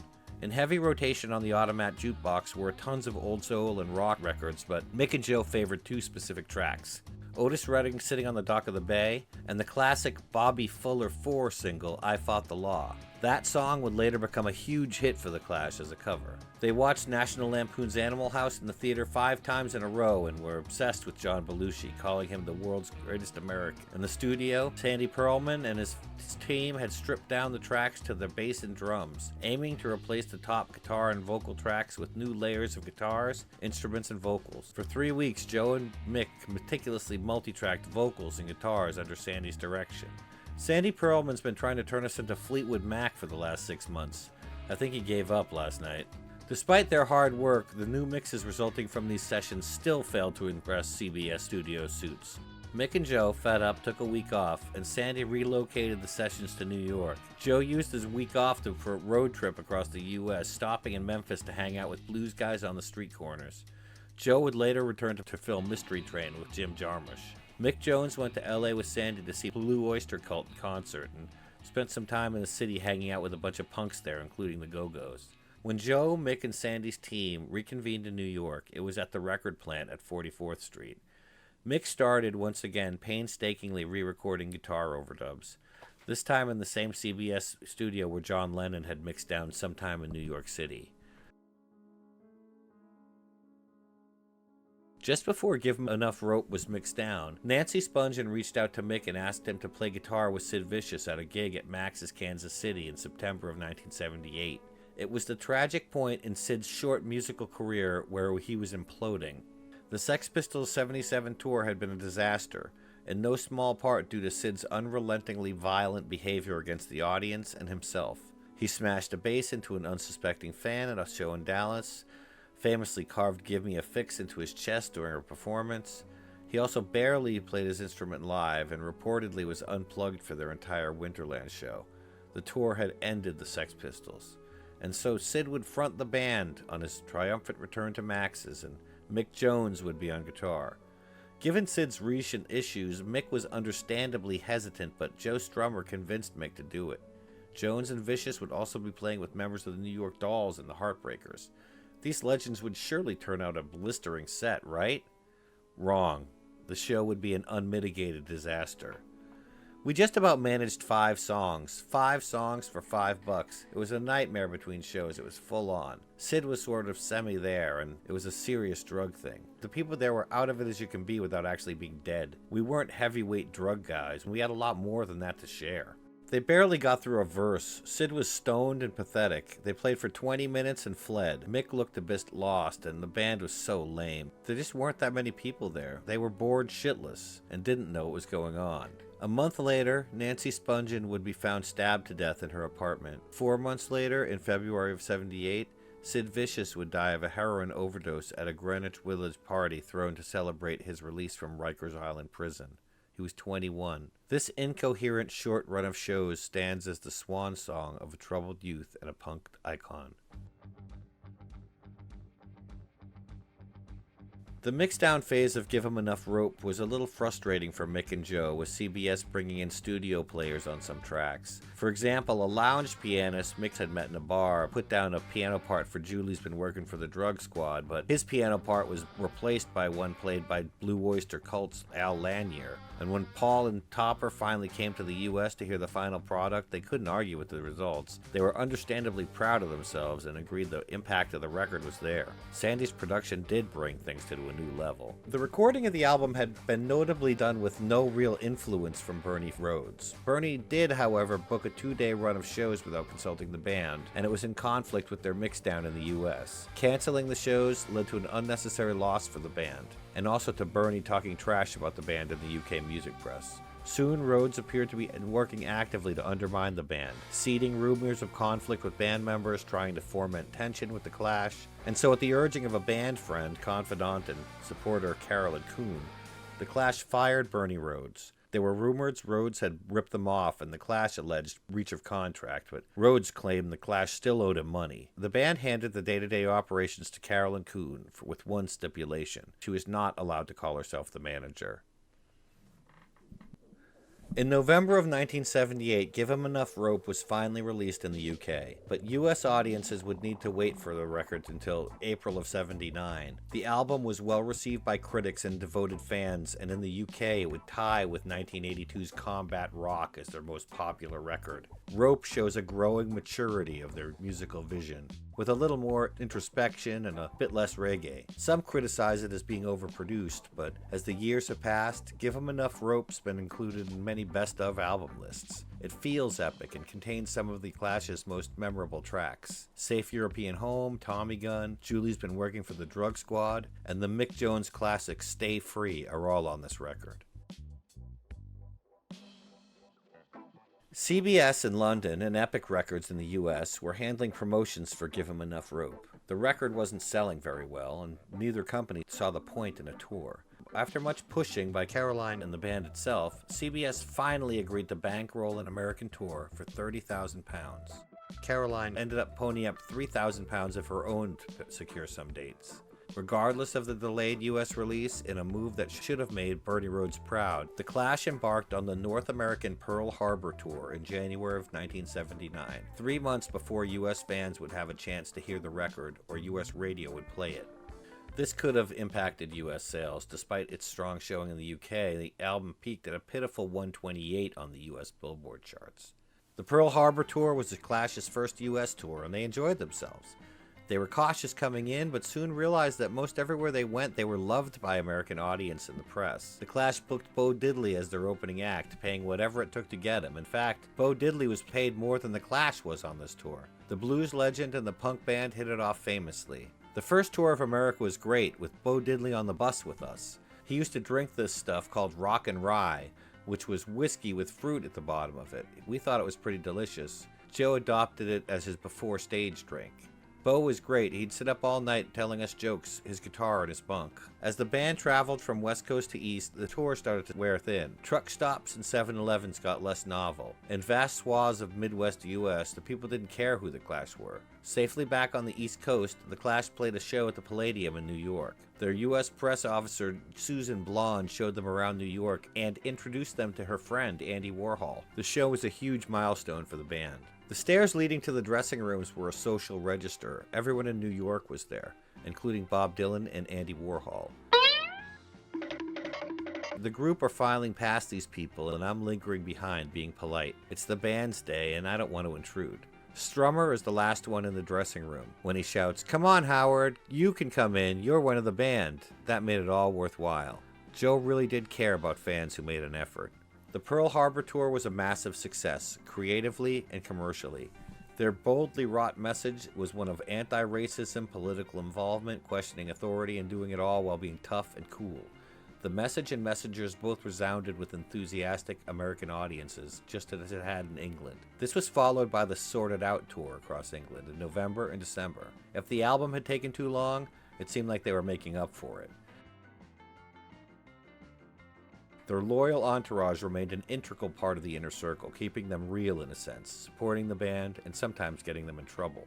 Robin Banks, Mick Jones' old friend and the subject of the new Mick Jones song Stay Free, was covering the tour for Zigzag magazine. When Topper Headon and his girlfriend went skinny dipping at one tour stop, Robin stole their clothes. And the new members of the team would be added here. Howard Frazier, former NME journalist and Clash fan, would become the group's driver. Johnny Green had lost his license for drink driving. Barry August, aka The Baker, was the drum tech. You can see him in a few scenes from Rude Boy film. Check out his blog in the description.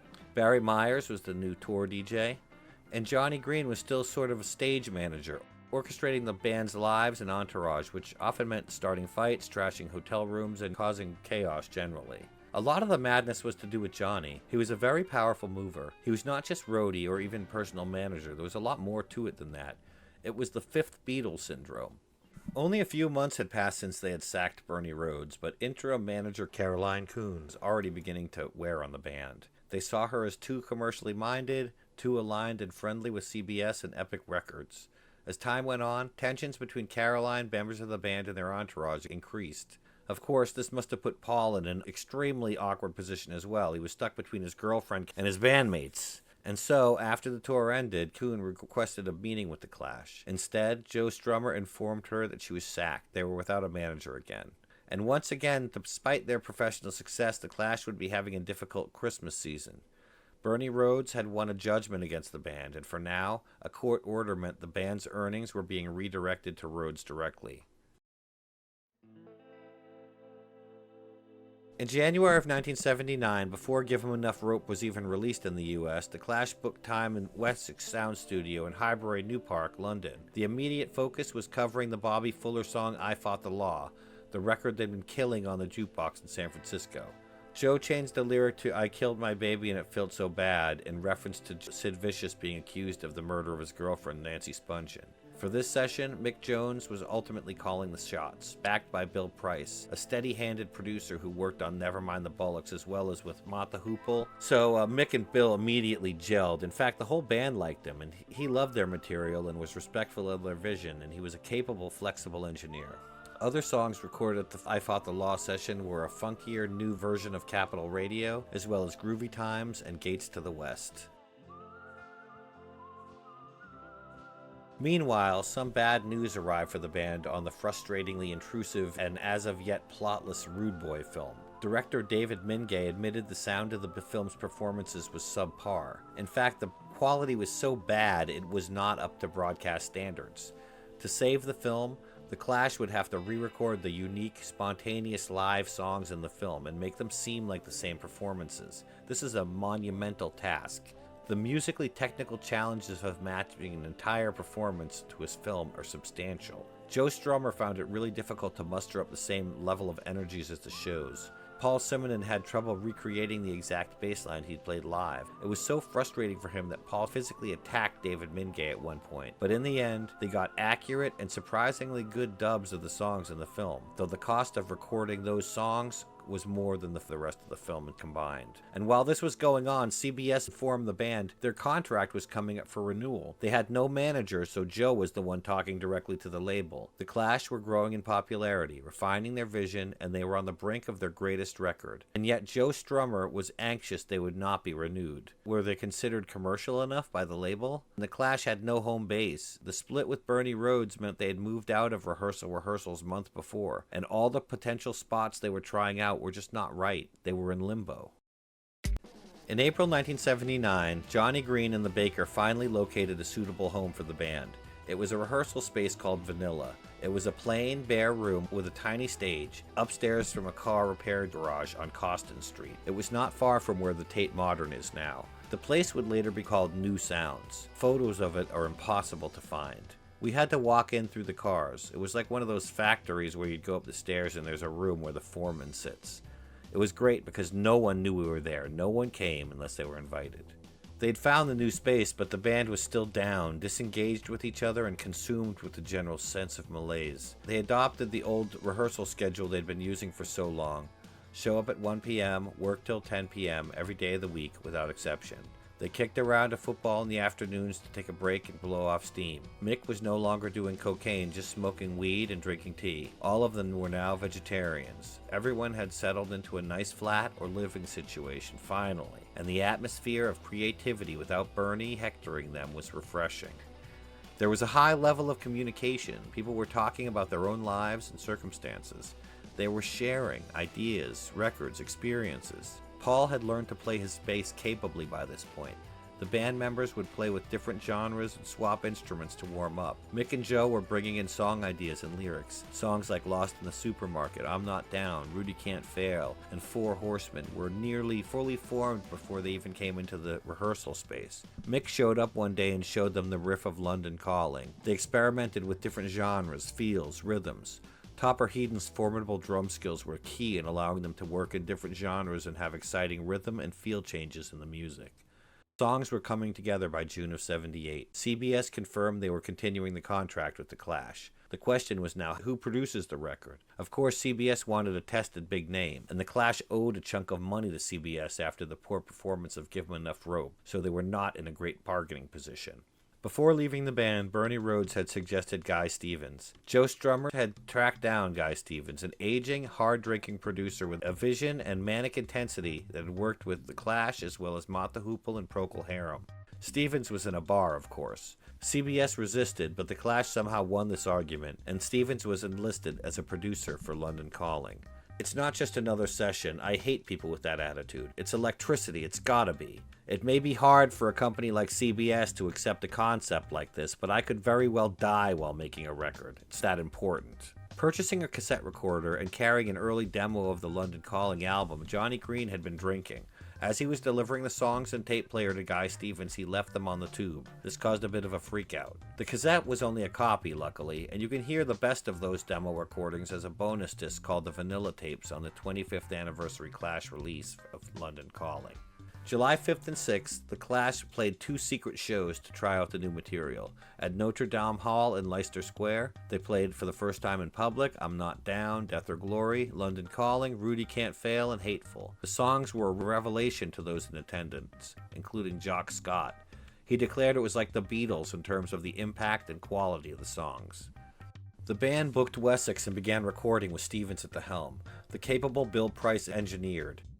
The first day, they warmed up with a song from Bob Dylan's soundtrack to Pat Garrett and Billy the Kid, and then they played an old favorite, Brand New Cadillac, by Vince Taylor and his Playboys. Paul enjoyed playing bass to that one. When they were done, Guy Stevens yelled, "That's a take."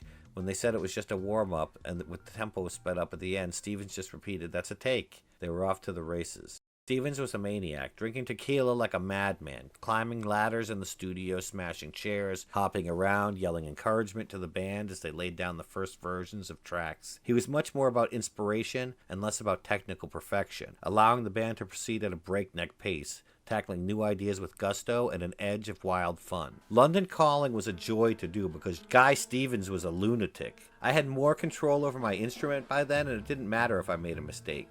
Once the first tracks were recorded, one of those would be selected as the best track for the rhythm section. Any mistakes on those tracks would be fixed or overdubbed on another track. Then the new guitars, percussion, piano, horns, and vocals and other instruments would be layered on top. Backup vocals were done in the bathrooms for natural reverb. Samples of seagulls, tearing Velcro off studios' walls, and sex were all integrated into the final product, often very subtly. The energy was electric and inspired Mick and Joe to write even more. Joe wrote the right profile based on a biography of Montgomery Clift that Guy lent him. Spanish Bombs mingled a number of historical events into a jaunty political commentary. Wrong on Boyo and Revolution Rock were two covers of reggae songs, of course changed up by The Clash to awesome impact. One day, Paul Simonon came in with a reggae bass line he'd been working on and lyrics to go with it. The Guns of Brixton superimposed the idea of the Harder They Come story into London. Encouraged by his bandmates, Paul would sing it. He labored over getting the bass line perfect. It was Paul's first song. Guy Stevens started showing up less, sometimes disappearing for a few days at a time. When he did show up, he was wasted from tequila and ran out of steam in a few hours. When he dumped a bottle of red wine on a brand new piano, causing 6,500 pounds of damage, it was a major concern for Bill Price and CBS both. The band started telling Guy that they were taking a few days off just to keep him away. Mick moved into the role of producer as things got more technical, having a great partner with engineer Bill Price. It was all a bit sad, as Joe and Mick idolized Guy, and he was a huge part of the record's inspiration and creation. They continued developing the record, recruiting the horn section from Graham Parker and the Rumors. Baker whistled for the intro of Jimmy Jazz. Mickey Gallagher, organist for Ian Drury and the Blockheads, had played with the Animals and Frampton. The experienced player added sophistication and depth to a number of tracks with his Hammond B3. As the London Calling recording sessions neared completion, CBS head Maurice Oberstein came to the studio in his chauffeur-driven Rolls-Royce to hear the songs. He was a fan of the band and also had a strained, symbiotic relationship with them. He was a corporate fat cat in some ways and a target of the band's revolutionary politics.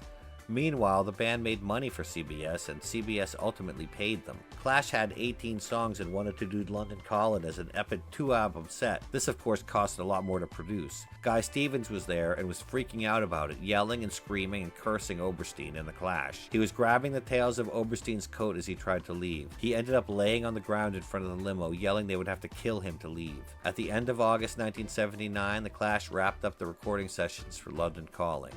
Bill Price and Jeremy Green were left to the mixdowns. Of course, as London Calling entered post-production, the band would have to book a tour. Probably several. They were in desperate need of funds, but there's only one problem. Once again, they had no manager and no one to look after the details. Luckily, band friend Cosmo Vinyl would help them out. Cosmo was manager of Ian Drury and the Blockheads, and he hung out around Vanilla and got to know the Clash. Cosmo introduced the band to Peter Jenner and Andrew King of Black Hill Enterprises. Jenner and King formerly managed Pink Floyd. The Clash hired Black Hill as their first real management company. Taking care of the business end well and efficiently, they had organized itineraries, maps, and checklists for the tour. They kept a good eye on spending, and when they examined the Clash's contract with CBS, they were astonished. The band believed the contract was for 5 albums, but in reality it was for 13.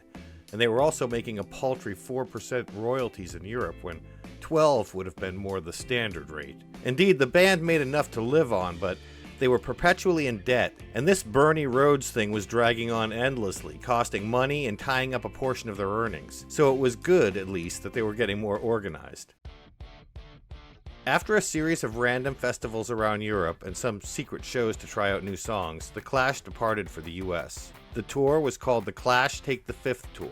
The tour logo was a skull with an Uncle Sam hat and a red goatee, and every one of the shows started with the song I'm So Bored with the USA. And yet, the American crowds loved them, even more than the first time they came through. Their charm and wit paired with the undeniable power of the music made them rock and roll darlings in the US. For their own part, the Clash had a great time, delving deeper into the US on their second tour. With 23 show stops, they had a lot more opportunity to see and experience America.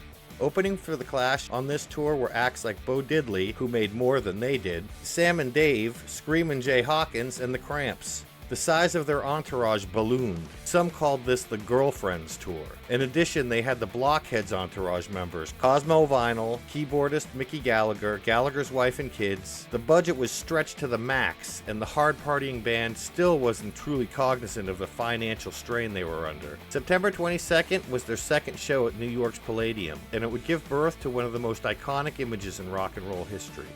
Paul Simonon rarely smashed his guitar, but this night he raised it over his head like a sword about to behead a dragon. A spotlight catches him in punk splendor as a chonky security guard runs across the stage behind him, apparently in pursuit of a female fan.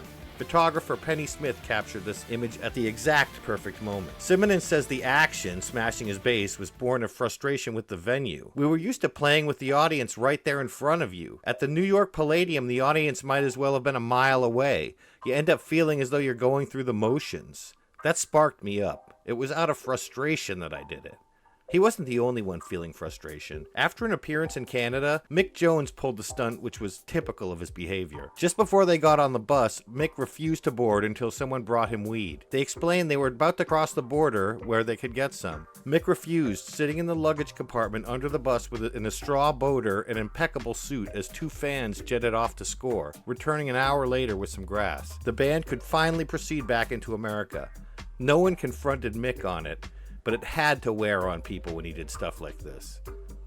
When the band headed south into Atlanta, financial disaster hit. They were out of money with no funds to pay the crew and continue.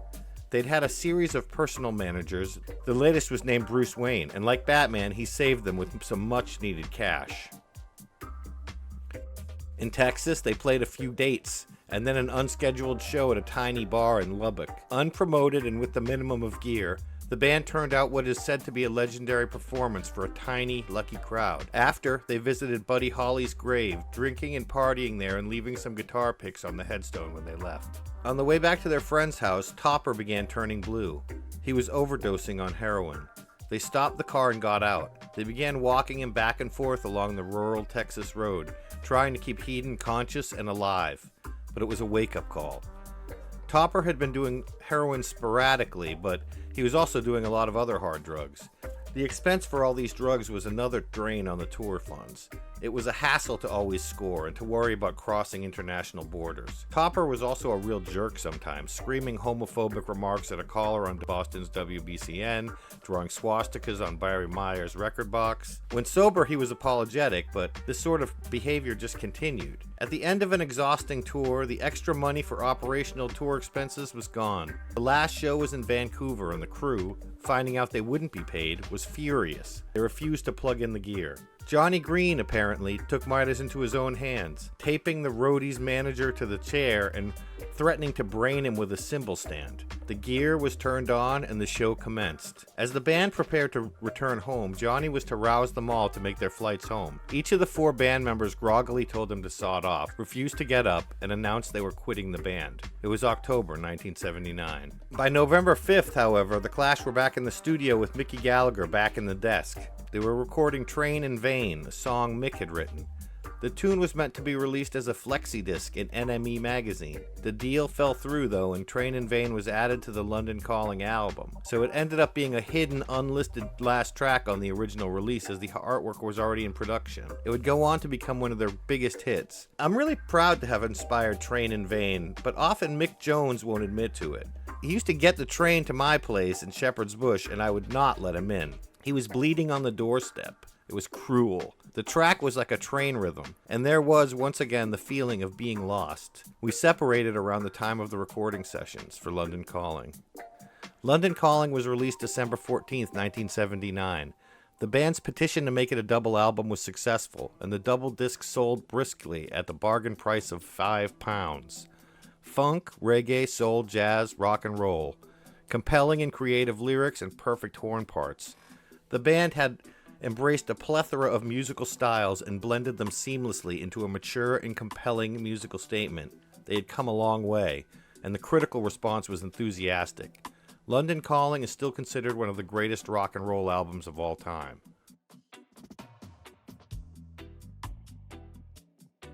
The 16 Tons Tour took the band across the UK, an offering to Clash devotees.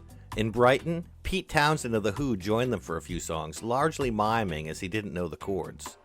Mick was exhausted and threatened to leave the tour at one point, but he was convinced to stay on. As a result of behavior like this, Mick and Joe were often at odds. On January 27, 1980, in Sheffield, the band was backstage preparing to return for an encore of White Riot. Mick Jones suddenly refused to play it. The song was old, outdated, and often inspired crowd violence, and by 1980, Mick Jones hated White Riot.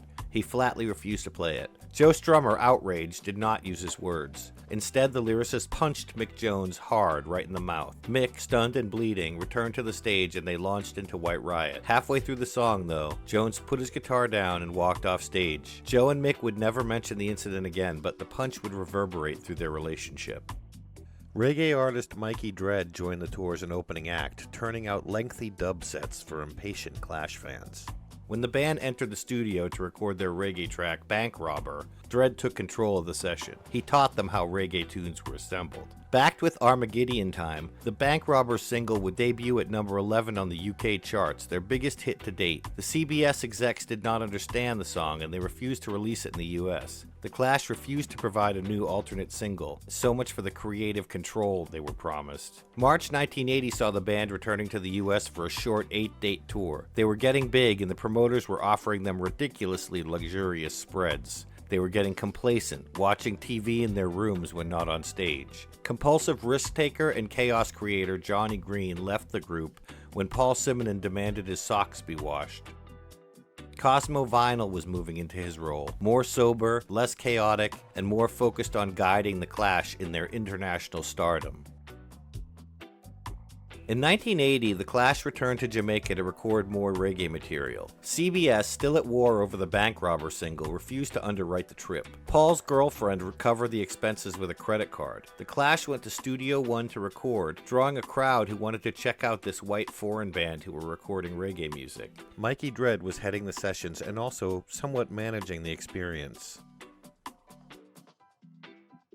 The Clash's management company Black Hill Enterprises was keen to stay on the standard schedule, one album per year with as much touring as possible between. London Calling was a huge hit, demanding a fourth Clash album to drop before 1980's Christmas shopping season. Mikey Dread was the producer and CBS engineer Bill Price was on the decks. The idea was for a reggae and dub album. They booked time at the Power Station in Midtown Manhattan. Power Station operated 24 hours a day, with artists taking 10-hour slots. The Clash were on the day slot, 10 a.m. to 8 p.m. Chic and Diana Ross were using the studio during the night shift, 10 p.m. to 8 a.m. Once the money for recording ran out, the Clash were forced to find another studio. They ended up again at Jimi Hendrix's Electric Lady studio, with the Rolling Stones recording their disco-flavored Emotional Rescue upstairs. And the band hadn't written any new material for the album yet, just did a few covers at the Power Station. Police on My Back by the Equals, Louie Louie by the Kingsmen. Joe and Mick would write the album in studio, and they brought in Richard Hell's guitarist, Ivan Julian, to help craft some songs. The Call Up was the first song they turned out. Norman Watt Roy, bass player for Ian Drury and the Blockheads, came up with a funky bass line and helped Joe and Mick conceive of the Magnificent Seven during a rainy day jam session, with each band member joining in and adding different parts. Old friend Hyman Dog was in New York and he bumped into Mick in Greenwich Village. Soon he was at Electric Lady recording his song Lose This Skin with the band. These different influences aside, for the first time, the songs on the album would be credited as being written by The Clash as a group. There weren't many occasions when you'd have the whole band in the studio at the same time. The only person there the whole time was me. A lot of the songs were started as ideas by one or two people on bizarre instruments. Quite a few by Topper, actually. He'd wander over and find a marimba in the corner and play a little something. Joe would breeze in with a bit of paper and say, "I've got a few words to that," and before you knew it, it was a song. Sometimes it would be recorded as a complete song with the whole band, and sometimes we carry on working with original fragments. The whole process was made possible because Topper was such a fabulous musician. Creative juice is still flowing. The Clash returned to Wessex Studios to work on a new album. Bank Robber had already been released in the States, with CBS relenting when they saw the number of imports being snapped up. Despite this success, Mikey Dread was slowly being alienated from the recording process. CBS was pushing for a move away from reggae. Bill Price claims it was never even explained that Mickey was the producer of the project. Friends and collaborators joined for some songs. Paul's bass was getting really good and driving a lot of the work, as was Topper's flawless drumming. But Joe and Mick still had significant tensions between them.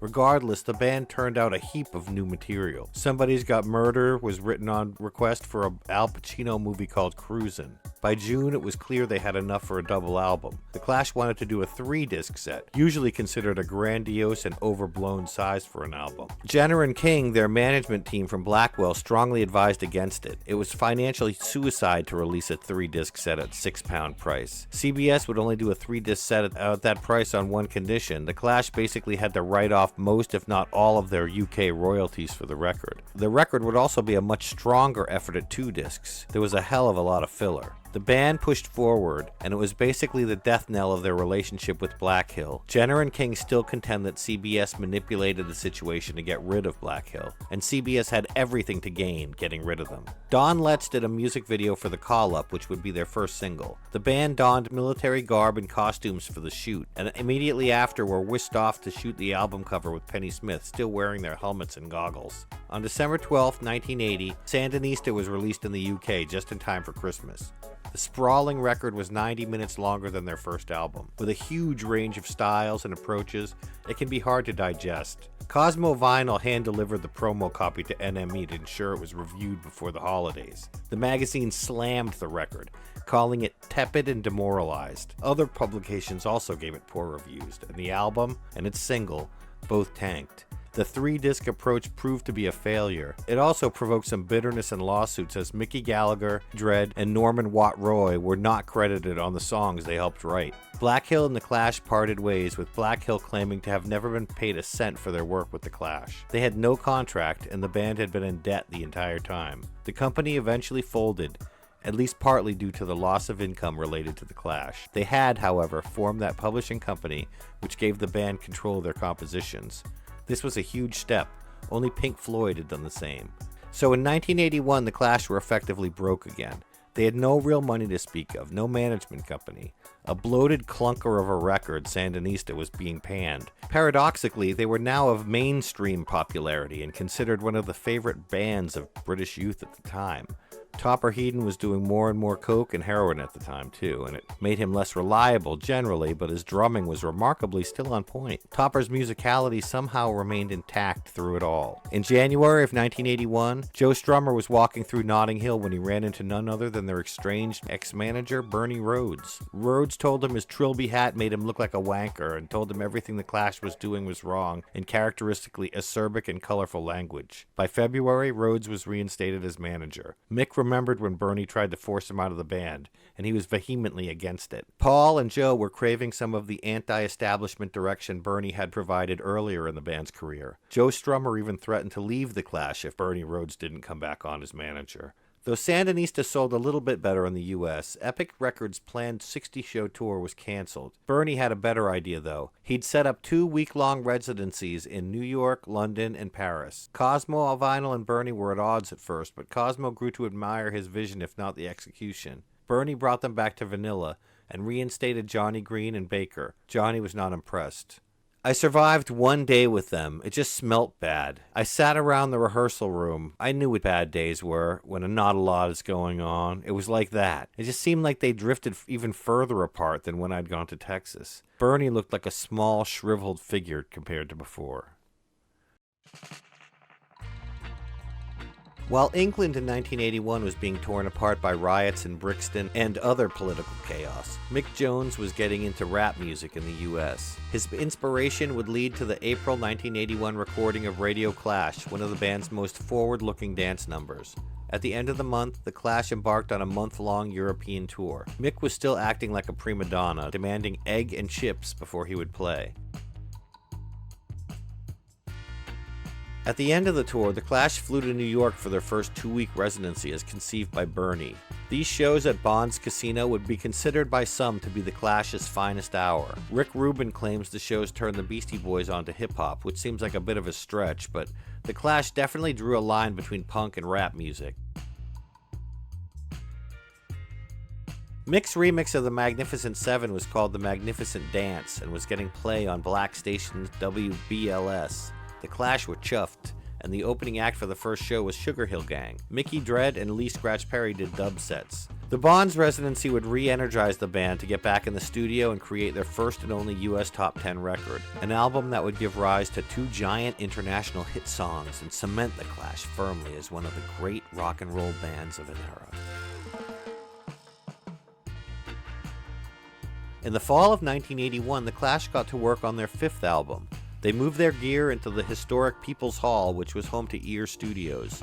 It was remote and industrial, just like Vanilla and Rehearsal had been. Mick was being difficult again. His guitar tech quit, and he insisted on replacing him with a female tech. When he couldn't find one willing to take the job, long-haired man Digby Cleaver took the job.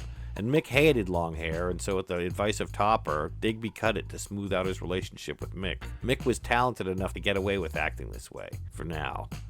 The Clash immediately dug in and began working on Ghetto Defendant, Overpowered by Funk, and Inoculated City. Bernie was involved in the work, hanging around as usual, making wisecracks, snide judgments, and suggestions. The band was alternately kidding around like old friends, or tense and sullen. Topper was getting ill more and more often, to the point of vomiting on the floor right before a German TV interview started. The drugs were taking a toll. Between recording, the Clash did a run of shows around Europe. On the Radio Clash tour, during their final 6-show run at London's Lyceum, Mick was wearing a necklace his girlfriend Ellen had given him, a silver bullet on a chain. As Mick was dancing and playing by the edge of the stage, the necklace flew off into the crowd, which made Mick go apoplectic. Jones tried to start a fistfight with Joe Strummer off stage, and then Topper started making fun of him, and Mick stood on the drum riser screaming, "You don't care!" at Topper, while Topper threw drumsticks at him. They soon relocated to Electric Lady in New York once again. Jeremy Green was engineering, Mick Jones was producing. It was a lot like the setup for Sandinista, which must have provided some level of comfort. As did the presence of an old friend, Mickey Foote, who from the very first album to this one accompanied friend Timon Dog to the sessions. Timon remembers Joe coming up with the lyrics for Rock the Casbah right before the music was written, chanting Rock the Casbah and Let Those Ragas Drop lyric to poke fun at Bernie Rhodes. Meanwhile, Topper was hammering out a song on the piano by himself. He had lyrics too. Joe threw away Topper's lyrics and replaced them with Rock the Casbah, and that's how Topper Headon wrote a large part of one of the Clash's greatest hits. In Car Jamming, Inoculated City, and Straight to Hell, Joe's leftist politics are loud, clear, and bold. Sean Flynn is an ode to Errol Flynn's son, who died in action as a war photographer. As the band attempted to wrap up the record, Topper Headon was nabbed bringing heroin into England. This was tragic. Combat Rock still wasn't even completed. The Far East tour would be coming soon. Japan, New Zealand, Australia, Hong Kong, and Thailand. The lawyers argued on the band and Topper's behalf, and they got him out on bail provided he get help for his drug issues. Topper was admitted to the Priory in Roehampton, a drug rehabilitation facility that had helped out Brian Jones in the past. But Topper's girlfriend smuggled drugs into him. Topper claimed to be road ready, and so the group embarked on the 6-week Far East tour. The record was not taking shape, and the band and the label both were not satisfied. CBS brought in Glyn Johns to edit and remix the album. Johns rearranged the songs as one disc LP, and Joe Strummer re-recorded vocals for a few songs. In April of 1982, they released the first single from that record, Know Your Rights. There were 2 mixes of Combat Rock, longer, dancier versions and shorter versions. The entire band, except for Mick Jones, liked the shorter ones. Joe disliked the mixes generally. No one was really happy. Glyn Johns was recruited by because Bernie took over mixing when Joe and Mick went on tour. He mixed down the final version of Combat Rock in his garden in Warrington, West Sussex. Johns had mixed the Beatles, the Stones, and the Who. He impassively assessed the record and mixed it. Some of his adjustments caused considerable tension in the Clash camp. Joe went into hiding. Joe Strummer's absence meant a string of canceled shows. Bernie Rhodes and Cosmo Vinyl were scrambling to try and get shows going. On May 18th, Joe returned to London, and it was revealed that the whole fiasco was Bernie's idea. They did a gig for cash. They really needed it. It was at the Lockham, and it would go down in band history as the final show with Topper on drums. Topper was doing so many drugs he was zoned out and barely communicating with the band. When he grabbed the mirror Joe Strummer was using to comb his hair, it was the final straw. After due consideration, the Clash fired Topper Headon. The one-disc record turned out to be the Clash's most commercially successful, with 2 massive radio hits, Should I Stay or Should I Go and Rock the Casbah, both back-to-back on side 1. They both blew the single Know Your Rights out of the water. Should I Stay or Should I Go reached number 17 in the UK and number 45 on the US Billboard Hot 100 chart, while Topper's Rock the Casbah peaked at number 17 in the UK and number 8 on the US Billboard Hot 100. The album itself reached number 2 in the UK and number 7 in the US, making it the most successful Clash album to date. It was a commercial and critical success, and the Clash's last great record. McCartney's Tug of War was the only thing that kept them from going to number 1 in the UK. After Combat Rock was released, the Clash basically imploded. Bernie Rhodes had negotiated a new contract for the band, but both Mick and Paul refused to sign it. Due to Jones's constantly missing rehearsals and his increasing use of synthesizers, tension continued to mount between the band's two primary songwriters. A few weeks into rehearsals, Joe Strummer and Paul Simonon fired Mick Jones. Mick began a lawsuit attempting to prevent the band from recording under the name The Clash. The only remaining members of the band were Joe Strummer and Paul Simonon, and I guess Bernie Rhodes. Time passed, and for a while it seemed The Clash were done. And then, in September of 1985, This Is England was released. It was a single from the band's sixth and final studio album, Cut the Crap. For the recording sessions, Headon and Mick Jones had been replaced by relative unknowns. The band had placed anonymous ads in Melody Maker and had auditioned more than 100 players. Pete Howard took over on beats, and the formidable Mick Jones was replaced by two guitarists, Nick Shepard and Vince White. The Cut the Crap recording sessions took place in January and February of '85 at Weirton Studios. They were marked by tension and conflict as Bernie Rhodes and Joe Strummer battled over the direction of the band. In the absence of Mick, songwriting had become more difficult. Rhodes confidently attempted to take control of the band's musical direction. Most of the songs were co-written by Strummer and Rhodes, with drum machines and sampling taking center stage, despite Strummer's vision that it would be a return to punk. Rhodes produced and arranged much of the material, despite his lack of experience with production or songwriting, and it shows. He gave hell to the new drummer, constantly deriding him and at one point storming into the studio to smash up the drum kit. Credited on the sleeve under the pseudonym Jose Unidos, Rhodes was avoiding any hint of the Clash's past. He thought he was inventing a new genre, combining hip-hop, punk, electronic music, and found sound cut-ups. The album seemed like a sad attempt to appear modern and relevant. Pete Howard's drums were completely replaced by programmed beats, and the guitar work of White and Shepard is almost completely absent from the final album. A move like this can destroy the image of a band. Cut the Crap has been called one of the most disastrous albums ever released by a major artist. Strummer disowned the record and dissolved the Clash 2 weeks after the album was released. Most Clash collections and box sets ignore the record and completely exclude it as if it never happened. As they should. It's really not representative of the band's output. Strummer played one song from the album once in his solo career. In short, it was a horrible record, and it spelled the final death knell for the Clash. And one could say that Bernie Rhodes, instrumental at the start of the band, was also a huge influence on the death of the only band that mattered. Hey, if you dug this video, check out this one about the Cramps. It's pretty cool. And this other one, which YouTube's friendly team of robots selected based upon your viewing choices. So it's custom designed for you, viewer.